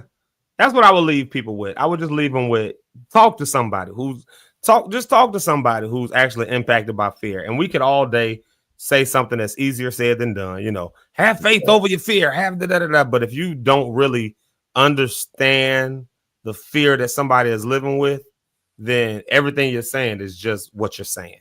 It's not what you actually can empathize with somebody on. Like you just really can't. You know what I mean? You just really can't. Like, and so churches that are right in the middle of communities that are being impacted by this, and that's why I love what you say, man. You trying to at least gain knowledge, like, you know what I mean? You trying to at least get to that level. I know a bunch of folks who don't even want to do that. Like they just they don't impact them, so they don't want to do. And then what's even crazier, it's a lot of pastors right now sitting in pulpits with congregations where this stuff does impact them. They're not asking questions. They're not talking to their congregations. That's why I say anybody at this point who is waiting on manna from heaven to drop from God, and they give them ain't the prophets at this point. At this point, it's too much knowledge that's right in your face. You can simply ask your congregation right now. You can say, how have you been impacted by it? You can do some one-on-ones with your congregation. Has this impacted you? Maybe they'll say no, but maybe they'll say, but you know what? There's another guy, like there's a kid that comes through one of our classes, and you know, we were just talking, and he was talking about how two of his neighbors, ICE did raids in their neighborhood, and black kid, and Markham or Harvey, I want to say it was Markham though, and ICE did some raids in his neighborhood. He said two of his neighbors ain't seen them no more. They pulled them out of their home. He saw them, pulled them out of their home. And so I asked them, how's that? He was like, you know, how does that do for you? Are you traumatized by that? Are you, he was like, you know, I mean, I get it. Like, I mean, it's kind of scary though, because, and this is him, a little black kid. It's kind of scary though, because it's like me, I'm light skinned. What if they think I'm Mexican? That's what what if they think I'm a Mexican? That almost sounds racist, but in his mind, young, I think he's 17. Like, if I'm driving my car and they pull me over and snatch me up, like, how would I know what to do? How would I know? Because he saw it happen to two homes in his neighborhood, right on his block. And he saw them when they did that. Look at the trauma that happens. Now, had we not been engaged in that conversation, I wouldn't have even known that happened. So I might get up on Sunday and my whole thing is, you need not to have fear. You need to be this, that, and the other. And though that may be true, then I really get at the heart of what this person is being fearful over. Right. Because maybe knocking down the fear is making sure that he has resources at his disposal to understand what he needs to do in this instance. Absolutely. Or what he can do to lift his voice, or what you see what I'm saying? So it's a lot of preachers right now that's going to be exposed for not knowing what's going on, and they're going to watch their numbers decline. I think in today's world, you know, take this as prophecy or whatever, but in today's world, there's going to be a lot of church doors that continue to close, not because they were bad people, but because they just weren't concerned about their people. They were concerned about what they thought God told them, without recognizing that maybe God was speaking through the very people who were in their pews, and they refused to do that. So they don't even know how to reach the people that's in their pews, and those people are going to go find somebody who knows how to reach them. Yeah, old man said fear paralyzes people. No matter how much you can tell them, and they know knowledge, they know what they're supposed to do, but because fear is right there, it handicaps them. It stagnates them. It rattles them. They don't know how to move. I'm a big person that faith over fear, but a big thing about faith that comes with faith, there's some type of plan of action with faith, right? It's not just believe, pray. There's some type of plan of action that comes with it. And I think if we can get to those type of sources, that's why I asked for the people that can help us out. I'm in the Brownsville community. Y'all know I'm on a journey of being a pastor. So if anybody has information in this, we're really focused on taking our faith in action. We believe we have the power that works on the inside, and I believe we all do. We get to that realization, but now it's time to take that power and actually apply it to our everyday life and apply it to certain situations. So if you guys got any information on that, please reach out to me. Let me know for sure. Absolutely.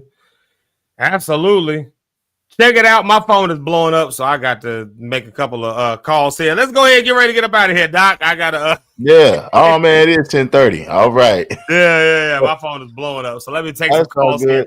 Go ahead, dude. Let's do our round table. Let's get out of here. Yeah. Hey, listen, guys, it was great. Great conversation. Hopefully, something was said to impact you, to want to help you gain some more knowledge, and then also to be able to take action. Always remember faith in God. Remember, with God, you can do anything. With God, anything is possible. Make sure you continue to stay connected with some type of group, some type of like-minded people to keep you going forward and keep you going out to your destiny that we believe. I'm praying for everybody that's going through the situation. If you are not personally going through it, or you know someone that's going through it, make sure you are taking moments in your life to send a prayer out to them, and also try to see if there's anything you can do. Reach out to your local group, reach out to your alderman, reach out to somebody if you want to be a part to kind of make an impact. We got to be a light in this world.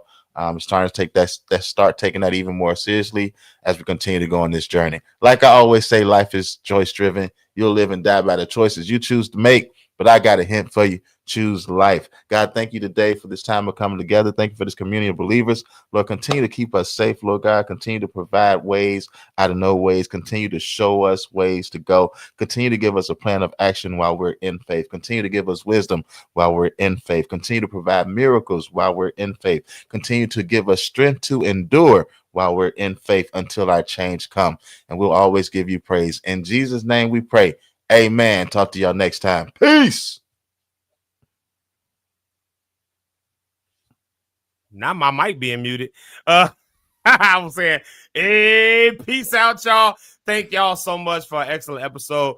Brony Cat. Oh, look at that. Miss Ursula said amen and amen. Yeah, he is on the Book of Faces. He is there. Brony Cat has some info that she can share from the work that she does and stuff like that. And some stuff even with human sex trafficking and all that kind of stuff like that. You know, that's another one of those fearful things. Like, how do I know you an ICE agent and you ain't just some person that's like doing something else? Like, there's too much going on in the hood. It's crazy. Too much happening in the hood, and it's too much coming at us too fast. And so, if nothing else, y'all go talk to somebody, meet somebody, find out from somebody what they find out what you don't know. You don't know what you don't know until you know that you don't know it. And so you got to ask questions. You got to engage with people. And I promise you that everything you find it on Facebook, even in a conversation like this, all I've done is ask y'all to go out there and find out for yourselves. Because even just hearing it from me, you're only hearing my perspective. But go gain some of your own perspective. And you ain't going to do that just by listening to people talking like from Facebook and other stuff like that. Because 90% of the people who are running their mouths have not had any direct contact with not nary a person who is impacted by this. They just running their mouths, doing this with opinions. And everybody's entitled to their opinion. But the only place opinions don't work is on facts. Like, there's a difference between a fact and an opinion. So go and find facts. Go find facts, not just what other people are saying. I love y'all. I appreciate y'all. I got like 3 calls to make. I'll see y'all in a bit. Tomorrow. Bust a move, church, like my mama said. And then Pastor Cynthia Cohen says, great conversation and education today. So, yes, I love y'all. I appreciate y'all. And we shall see y'all tomorrow. I will be on the show tomorrow, y'all. I'll be here. I love y'all. Grace and peace. Grace and peace unto thee.